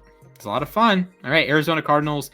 I think this is a squarely somewhere between regular season warrior and maybe next year. They have the pieces to be like competent, but I don't think they're going to be like a particularly good football. I'm not going to put them in maybe next year just because I don't think they're that bad, but I don't. That's true. We should make a new tier for the Carolina Panthers. Honestly, yeah, but you're right. The Cardinals, I would say regular season warriors just because they works for me. Their opponent, the Buffalo Bills, I would slide them ahead of LA, but below Detroit. I have them as playoff hopefuls, to be honest. Really? I think, well, not playoff hopefuls. I think they're going to make the playoffs, but yeah, I don't know. I feel like them and the Rams are about the same. I just think I don't like how careless Josh Allen can be sometimes with the football. Only one turnover, which is good, but the fact that it's happening at all still, like, that's the one gripe people have with Josh Allen is the ball security, and that was still a little bit of a problem last week. So I think it's fair to have some concerns. So I'll put them at playoff contenders. I don't really think it really matters. Okay, yeah, I would take Buffalo. I take Allen over Stafford, and I think the Buffalo defense, even though it is declined pretty precipitously, I would take the quarterback and I would take the defense. I would take McVay. So the battle of the Shawns, if you will, I would take McVay over McDermott. But I'll just throw in that the last time that, or not the last time, but there was a recent time where the Rams played the Bills, where the Bills blew a 28-3 lead, and the Rams probably would have won that game if it weren't for a phantom PI. So. Gotta love bringing up old wounds. All right, Atlanta, you throw them in the garbage can. They are regular season warriors. I would put them even below Arizona because I trust Arizona's quarterback, Kirk Cousins. Yeah, that's true. I do trust Kirk Cousins. What are we doing? Just there are some pieces there, but they did not look like a football team. I really like Atlanta's defense. I've been saying this for the last couple of years, but they never perform. So whatever. They played the Pittsburgh Steelers, playoff hopeful. If we had a 9-8 tier, the Pittsburgh would just be in that. Yeah, they're the quintessential mid team of the NFL. Like, yes. Somehow, some way, no matter what happens, they're gonna be as stingy of a possible team and to find a way to get Mike Tomlin to above 500 again. So yep. So They are the Andy Dalton line. I will respect your Rams. The Steelers are the Andy Dalton line. If you are better than the Steelers, you are probably going to make the playoffs. If you are worse than the Steelers, pack it in. If you are the Steelers, you might make the playoffs depending on the season. They inexplicably made the playoffs last season. They made the playoffs. They seem to always make the playoffs. Even I have if they another are- old wound from last season against the Steelers too, because they've spotted the ball wrong on a 4th down rush. We're not going to talk about the 2023 Steelers anymore. We're done with that. No, yeah, we're not. Next up, we have the Baltimore Ravens. I think they are in the Super Bowl contenders tier, Yes. but at the bottom of the tier. Yeah, I think they're up there. I think they have a chance to. You can Going make to the keep running this argument they're year. better than Detroit. I would love to watch that. I think that was almost the Super Bowl last year. That would have been so much fun. That would have been such a Stressful fun for Super you, Bowl. but that would have been Well, fun. yeah, that would have been such a fun Super Bowl to watch. But then we get a rematch of Kansas City, San Francisco. So whatever. Boo. Kansas City, throw them all the way up at the top.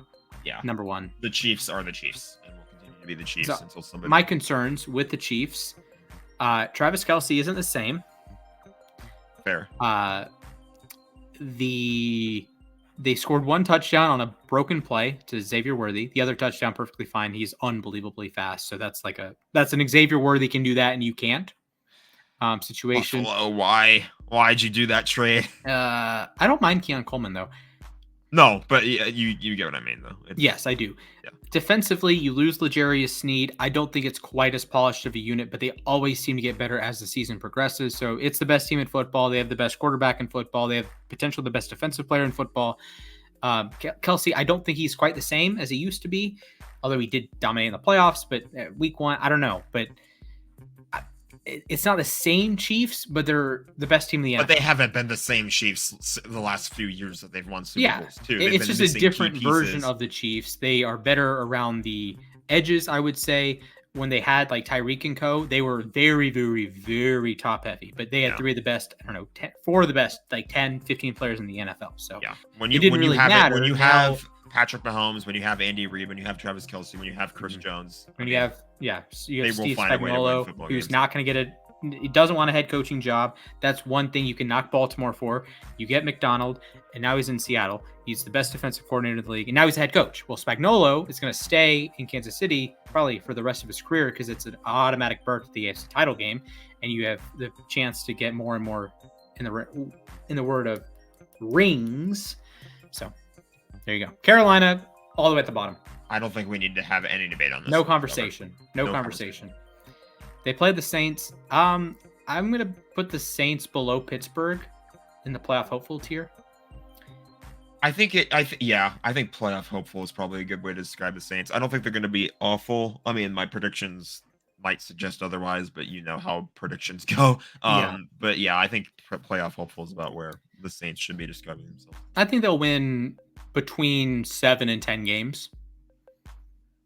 Like that's like riding the fence, but I think that's what they are. I think they can beat the bad teams. They're going to beat Carolina the second time. They'll probably Video game boss terminology right there, if you will. They'll probably split with Atlanta, split with Tampa. You know, the whole shtick there. So that's already 4 wins. That's 4 wins for them, and they go 3-7 or 3-8 or better the rest of the season, and they get to 7 wins. So they'll be in contention for a playoff spot. If they are the team that's hosting the NFC South Invitational, they'll get bent over. I don't think Tampa will get bent over, but New Orleans, I think, would get worked by the Rams or the Cowboys/Eagles or the Niners. So Chicago. Playoff hopeful, I guess. but it's They're hard in to that say. group. They are the same team as Pittsburgh. They are the exact same I'll team just as put Pittsburgh. them right in the middle then, I guess. Yeah. Because I could make the argument I'd rather have Chicago over Pittsburgh, but Chicago doesn't have TJ Watt.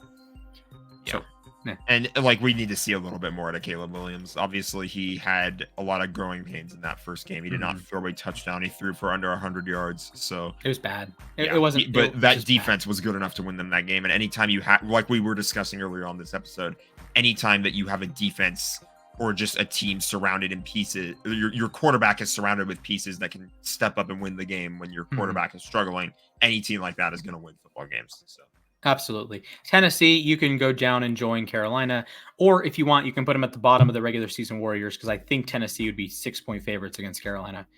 They're better than Carolina. I think they have pieces. I think they have a few pieces that where you can maybe consider like they could win a few more regular season games, but not by much. Mm-hmm. Yeah. Okay. I think regular Cincinnati. season is kind of fair. I think the Bengals. I see. They really, you know what, the bed against the Patriots. Yeah. So they always seem to struggle early in the season. Yeah, I want to put them at playoff contenders just because I know that they have pieces, and I think they're between Buffalo and LA. I don't know. I don't trust the defense though. Throw them behind LA. That's fine.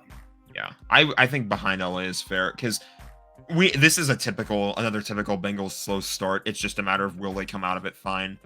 I expect that they'll be able to, but yeah, hopefully for the sanity of all Bengals fans, that one game against New England was just a fluke because New England, I think, is not going to rank highly. Yeah, they're regular season Warriors at best. Maybe at the bottom of playoff hopeful, but I don't have them winning that many games this year. I think they're better than Tennessee, worse than Atlanta. Yeah, I'll go with your judgment on that one. All right. Cleveland. We need to have a serious conversation about number 4. He's not good at football. He's just not good at football. And I know Browns fans were like, "Oh, they went 5-1 in his starts last year." He was abysmal in half of those, and his best half of football came when he was injured and couldn't do the things that he likes to do. And people get fussy about that, but you took away the thing that Deshaun thinks Deshaun does well, which is the Mahomes stuff, right? And you said, he gets hurt in that game against the Ravens, injures his shoulder. So he can't throw the football down the field. So he has to be more meticulous and he has to work at like the Brady shtick stuff. And he has to extend plays on third down. And he has to do the stuff that he is good at doing, going back to his Houston days, going back to his Clemson days. He's great at doing that. But Deshaun Watson's ego does not let him do that generally. Deshaun Watson's shoulder forced him to do that on that Sunday against Baltimore. They go down, they win the game. He was excellent in the second half. Then he's out for the rest of the season. Deshaun Watson thinks he is good enough at football that he doesn't have to do that he does not actively want to do the little things. Like Lamar will pick up the third downs. He will live to fight another day. Deshaun Watson, it's 3rd and 6. Oh, he's bombs away, and he's going to throw an inaccurate pass. He was 0 on passes beyond 15 yards, according to, I believe, PFF had that stat.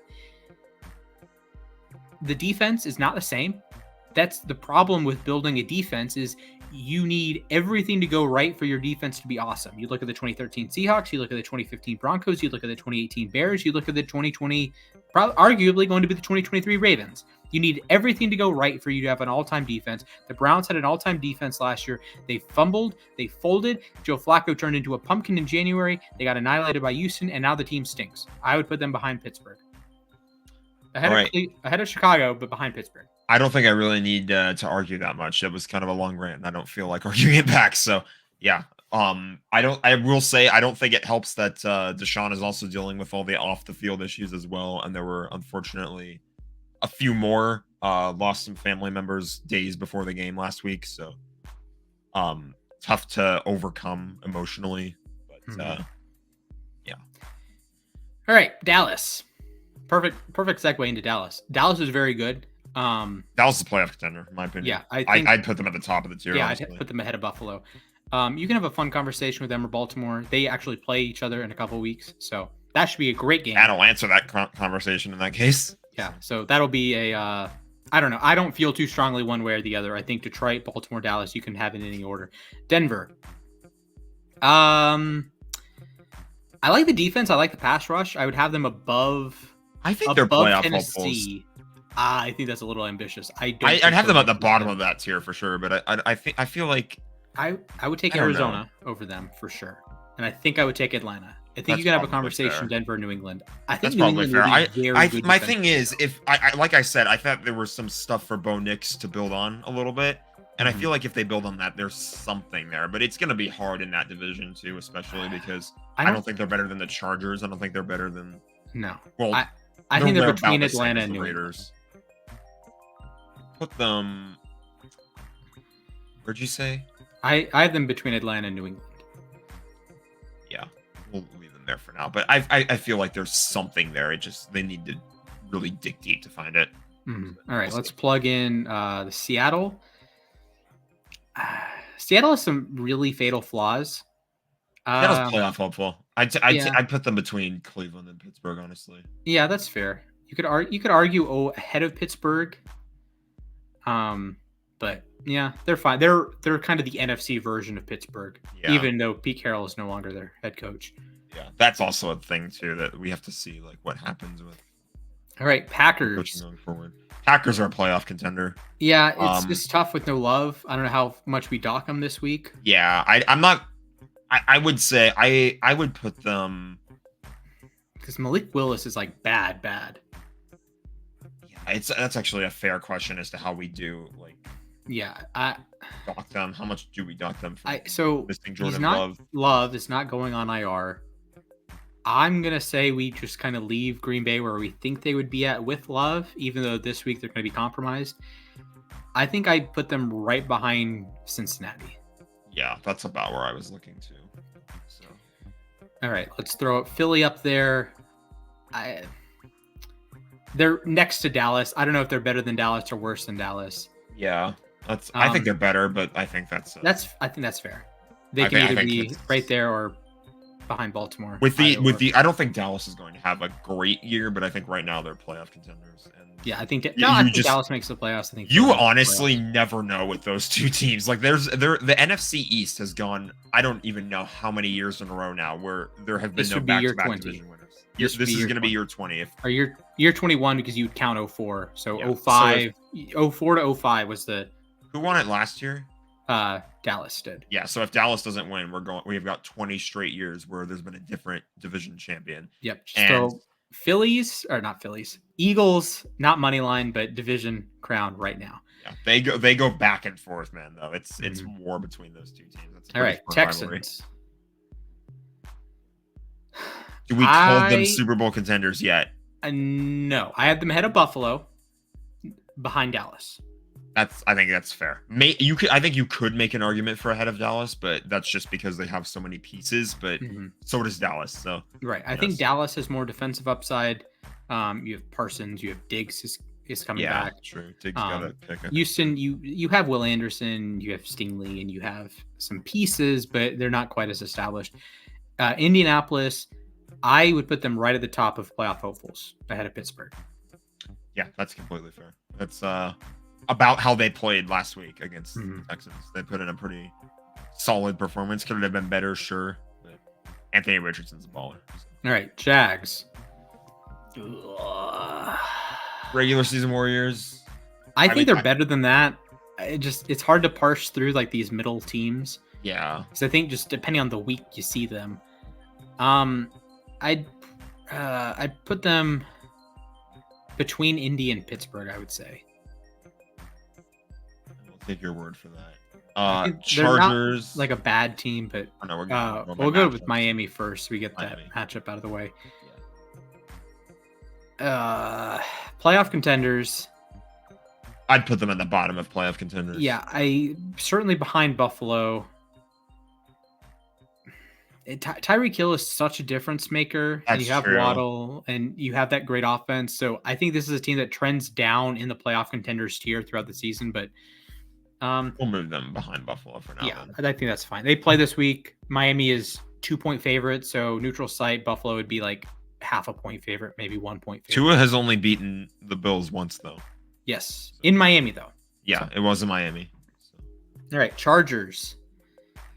Chargers are playoff hopefuls, I feel like. I would put them top of the regular season Warriors. I don't trust them when they need to play a better team. They're better than the Raiders, but if they play a team ahead of them, I don't exactly know what's going to happen. Yeah, they have they've got a losing reputation. That's just how it is with the Chargers. So it's kind of I think playoff hopefuls just because they're the second best team in the division behind the Chiefs, obviously, but even still, I don't even know if they're a 10-win team this year. So No, I don't think so. you never know with this team. They will always find ridiculous ways to lose football games when it Yes. matters, especially. So Harbaugh, I think, could be the first step to changing that, but they've got a lot of work to go. And Absolutely. the week 1 win against the Raiders helps, but the Raiders, I mean, They're a I maybe put them next behind year New game. England in front of Tennessee. You would Yeah, I fundamentally do not trust any behind New England. behind New England. Yeah, I fundamentally don't trust any aspect of the Raiders football team besides Max Crosby. Like, I don't think the offense is particularly great. I don't think the defense is particularly great. I think New England has a potentially awesome defense.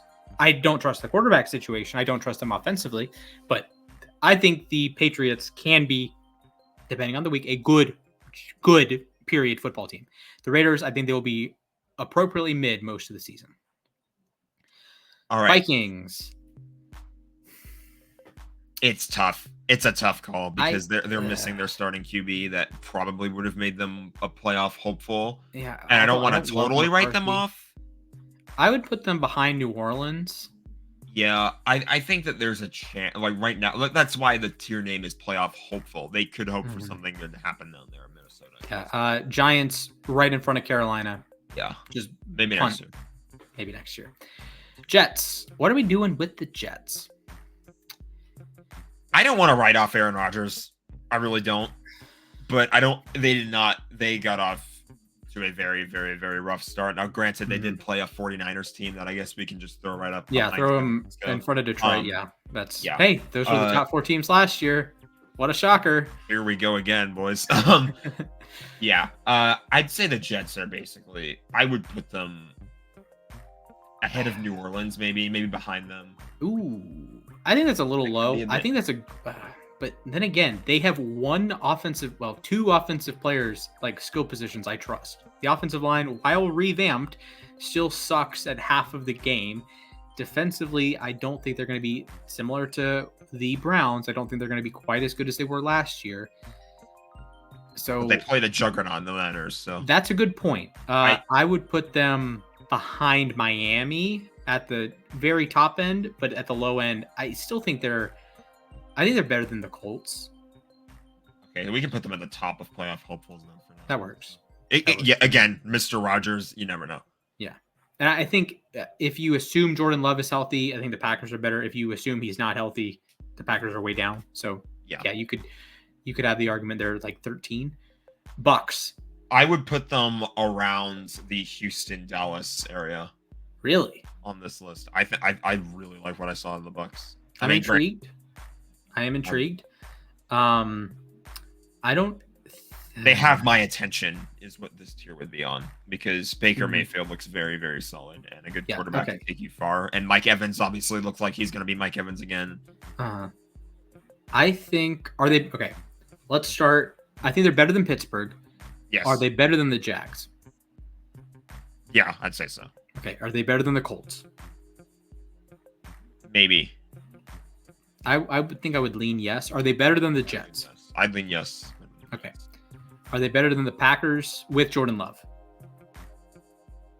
I'd still lean yes, but then I would kind of stop short around teams like Cincinnati, LA. Okay. Yeah, I would stop. I'd put them behind Cincinnati. So they are our number 12 team. Washington, put them behind Tennessee. I didn't love what I saw from them too much. I mean, who knows? But I don't mind it. Like, they were a fun team to watch. You know, Brian Robinson's nice and they can do some things, but Well, the fun thing is this is not a direct. This is why we don't do like straight up power rankings. Although I guess this could be a power ranking. This is essentially a power ranking. Yeah, but we're doing it by tiers just to make it easier because you can kind of like move these middle of the pack teams. Yeah, because Washington and New York, they do play this week, so I want to be careful with what I'm saying. Washington is unequivocally a better football team than New York, at least from what we've seen so far. But they would be next to each other in power rankings. Yeah. So, yeah, this is kind of where teams stand, and that's the fun thing about tier lists is that you can go up or down throughout the year, and it will be very fun to look back on when we get to week 18 and we see where these teams are at compared to where they are right now.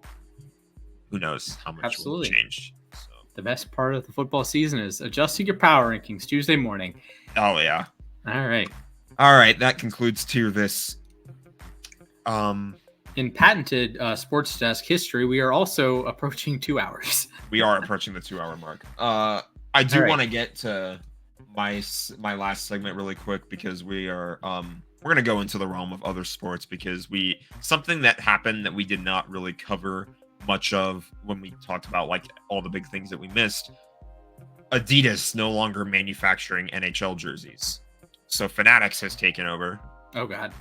It sounds like an oh god, but it's sort of not because a lot of the imagery and the videos and things that have been provided to fans kind of suggest that they are not changing too much about the actual on ice product. They did manufacture it. It was designed by Adidas, but then Adidas basically had Fanatics manufacture it. So Fanatics is just now taking full control of the same factory that has been making these jerseys for a while. So with these jerseys look mostly the same. There are a couple minor changes here and there, but for the most part, they look the same as the Adidas jerseys. Probably feel the same too. Okay. But of course, As long as with they're not as bad as the baseball jerseys, I don't think they're going to be as bad as the baseball jerseys. I don't think it's going to get that bad. Okay, that being said, the transition saw 3 teams rebrand going into this coming season. This is NHL all new hockey. to me, by the way. This is all new to me. So when we do rebrands or when we cover jersey changes or uniform changes, logo changes, whatever it may be, we have a little segment for that we like to call thumbs up or thumbs down. So yeah, that's essentially exactly what it is. We like it and we give it a thumbs up, or we don't like it, thumbs down. So this will be short because there's only 3 teams that changed. The LA Kings, the Anaheim Ducks, and the Utah Hockey Club. Because this technically would count as a change because Arizona relocating, so we get a new design. So we're gonna go ahead and start with Utah. I will point out, if they went with Salt Lake, Utah, that'd be objectively hilarious. That would be very funny. Yes, not as good as not as good as the University of North Texas on a cup, but close.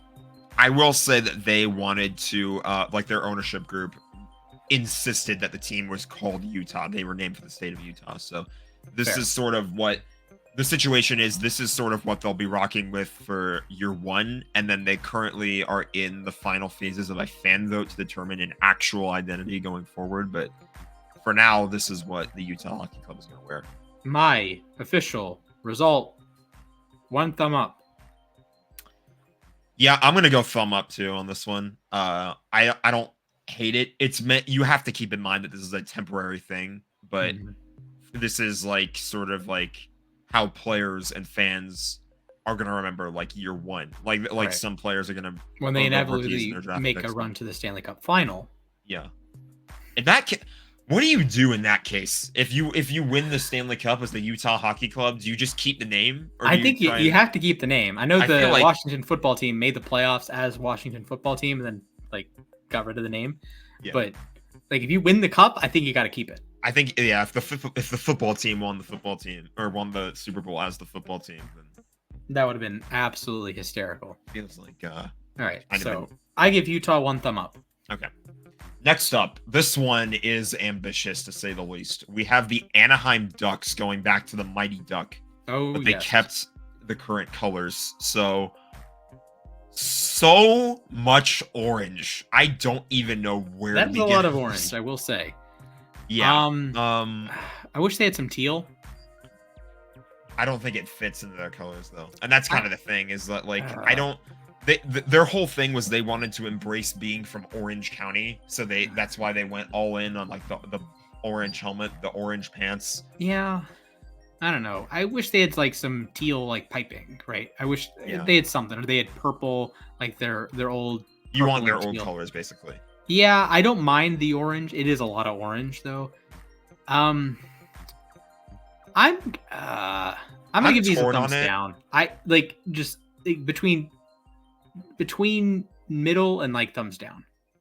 Yeah, I'm kind of it's in fine. The same range with you there. It's I think logo-wise, it's fantastic. The Mighty Duck is Yes. like the perfect logo S for this tier. team. Anytime S you think of this team, you think of the Mighty Duck. Yes.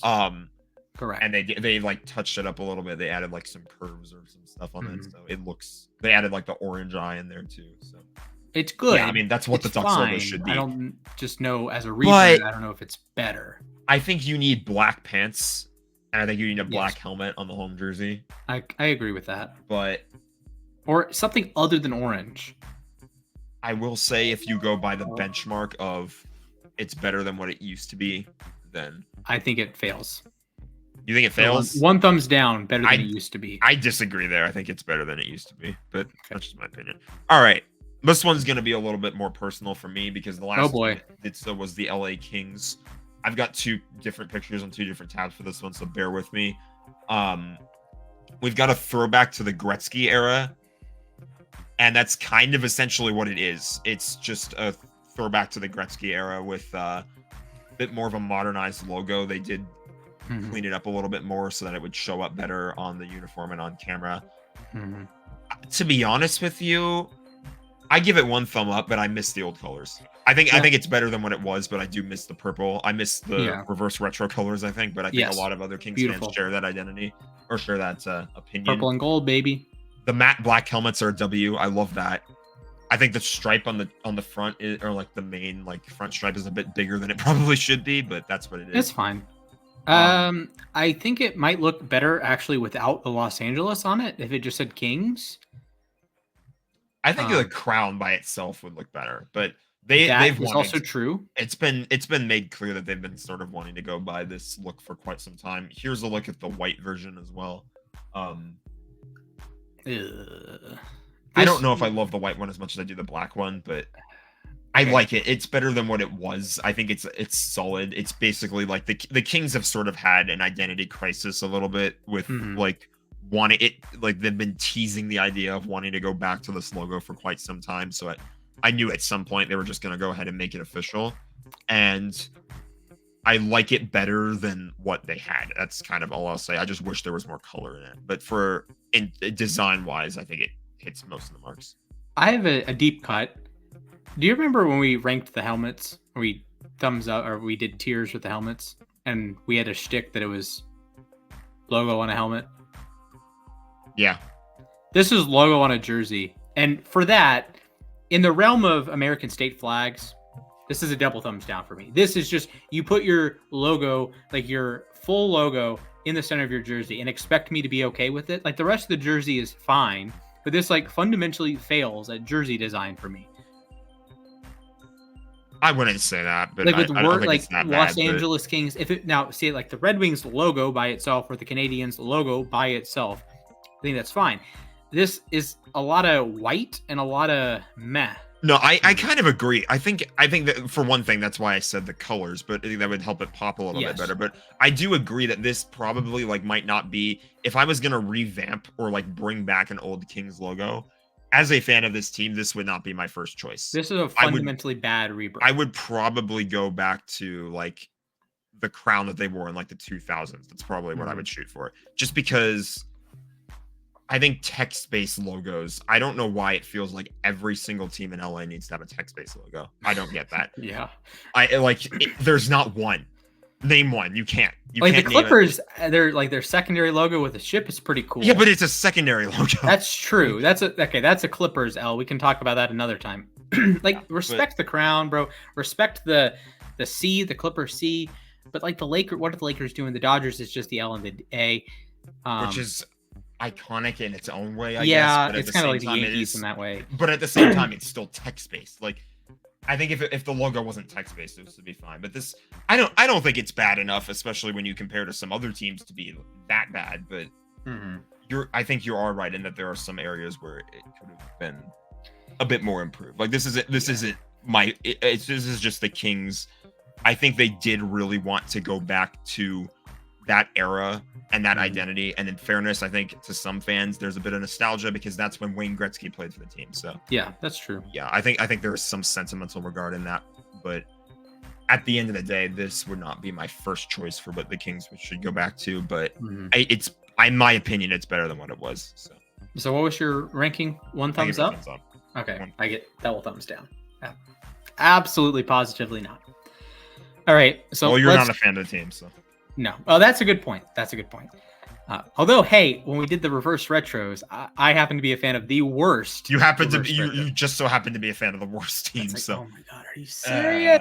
I want to buy a hockey Detroit. jersey. I'm not going to buy that abomination. Give it a year. I will say, give it a year, because a lot more teams, when it comes to the NHL, when there's a changeover in manufacturer, they tend to take a year without introducing new stuff. Teams that do will usually have it in the works for a little while, but I think next season, not this coming season, but the one after, I've heard rumors that there are plans for like, I think 26 teams to maybe look at a rebrand. So, or not a rebrand, but a new jersey or something like that. So exciting. And I'm sure the Red Wings will either be mid or just not rebrand at all, because the Detroit Red Wings are iconic.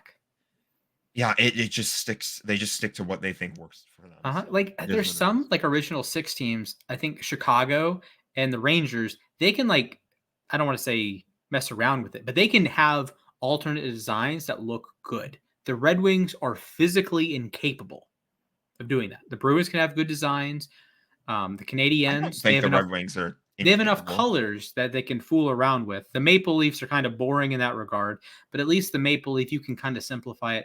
The Red Wings logo, you can't simplify the Red Wings logo. It's incredibly complex, and you can't like simplify it. And you can't. So I think an idea, in my opinion, go back and look. I think this is a bit more of a modern logo, but I don't have a problem with teams looking in a bit more of a modern direction. Look at what they wore in the 2016 Stadium Series. I don't think I'd go back, just the logo, not the jersey, but the logo.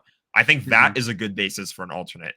It's modern, but it's not. It evokes that like retro vibe in a way. Like it was what one of their old logos sort of was supposed to look like. I think that's a good starting point. You can make a decent jersey around that. And let's not forget too, like we shouldn't brush off the modern things, because the Red Wings are playing in a Stadium Series game this season. And for those games in the Stadium Series, teams tend to go in a bit more of a futuristic direction. So the Red Wings are going to have a new uniform in some capacity this year. I'm excited. See whether or not they fall flat on their faces again. I will pull up Detroit Red Wings logo histories from your favorite website. And we can look at let me be clear. It's an iconic logo. If my screen would load, that would be phenomenal. I need a new laptop. I think I'm using the same laptop from our first ever show. Oh my god. Yeah, that's a throwback. I upgraded since then, and only one upgrade since. Just like this logo. Okay. Yeah. Yeah. The logo is excellent. The problem is there's not like a way to simplify it. Or to simplify it for a new. Yeah, I wouldn't even kind say of agree. Simplify it. It's just like the D is good, but I don't think you can, because it's the wing and the wheel. You don't want to screw up that. You don't screw that up, right? Yeah, exactly. It's pretty clear. Go down a bit. And go these to are their all special. Go to their special event. Like these are all great. The issue ends up being that it's so, I don't want to say basic, but it's sort of like the Yankees. You don't want to screw it up. Yeah. You don't want to disrespect the brand. Exactly. And the Yankees, I see where you're coming from. That's why, though. Yeah, the Yankees, phenomenal. Like that is, if you take out like country flags, the NY might be the most commonly worn like logo. Yeah. In the world, like it is that permeated to society. You can go to any country in the world, any city in the world, and if you look around for an hour, you're probably going to find a Yankees ball cap. This is why, even so like the anniversary. Scrolling down. Oh my god.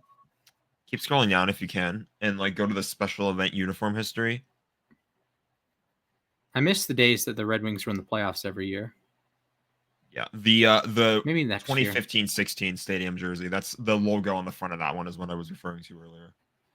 I think that's a good. Okay, I think that's a good. It's taking me a while to scroll. I think you're lagging a bit. Oh God.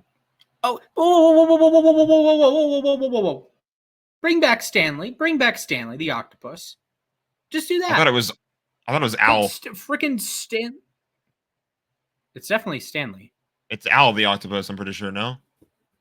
Or No. do they have two? I think that Is might it? actually be the case. I think they have two. Red Wings. If it's definitely Stanley. Al, I just Googled Oh, it. It's Al Al the is octopus. the. Huh. Okay. I'm actually just seeing this now. Let me Stanley. I'm gonna remove your thing just because it's lagging. I guess it's always been Al the octopus. Yeah. Okay. Okay. Yeah. Okay, that's at the bottom. Okay, great. Okay. I think what I got it confused with is my dad has a pillow pet that is the octopus, and he calls it Stanley. So I think that's my confusion. That's what your Al the confusion octopus was. You're like, I swear to God, Wings. this guy's name is Stanley, and I'm like, no, it's Al, Yes, bro. that's It's yes. I thought my dad named it after the actual octopus, not like Stanley is in Stanley Yeah. Cups. Okay. yeah, That- Al. My I know L. his. My dad will be laughing at me tomorrow. Yeah, Al the Oh, octopus God. was the name because he, I can't say I'm the biggest hockey fan in the history of the universe. So was my named- he was mistake named- there. I apologize to. he was named after Al Sobotka, however you pronounce that. He was the Mhm. Joe Louis Arena and Little Caesars Arena buildings operations manager. And basically, what happened was every time Red Wings fans would throw an octopus onto the ice, because the tradition was started back in the day when you needed 8 wins to win a Stanley Cup. So fans would throw 8-legged octopus onto the ice, and Al hope they're Sobotka would. 8-legged. Yeah, you would hope they are. Right. You would hope like nobody skates over it and cuts a leg off. Jeez. And 8 yeah, tentacles. he basically Al Sobotka picks up the octopus as he leaves the ice. He twirls it for the fans. So that's Yeah. where Al. Okay. Put Al the octopus on a jersey. I will buy 10 of them right now. Maybe. Interesting idea. All right, I'm out of topics. Imagine a Predators catfish jersey. Oh boy.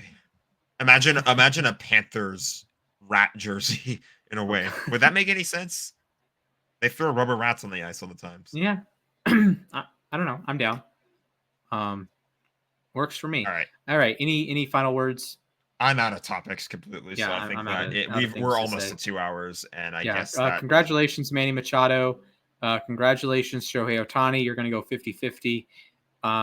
Congratulations not on the me. Mets. You're going to win the wild card spot over the Braves because the Braves are hot garbage. Yeah, that's about it on my end. Yeah, that's basically it here. So with that being All right. said, thank you guys for watching. Thank you guys for listening, whatever it may be. As always, be sure to follow us on X, formerly Twitter. The social handles Yes. are down below.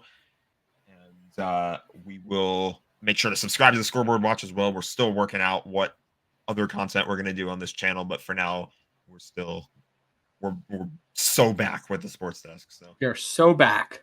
yeah, looking forward to week 3. Looking forward to hopefully celebrating some W's on our end for once. And Finally. yeah, that'll be fun. So thank you guys so much for your support. And as always, Super Bowl champion Aaron Donald trains with knives. We will see you guys next week. Toodles.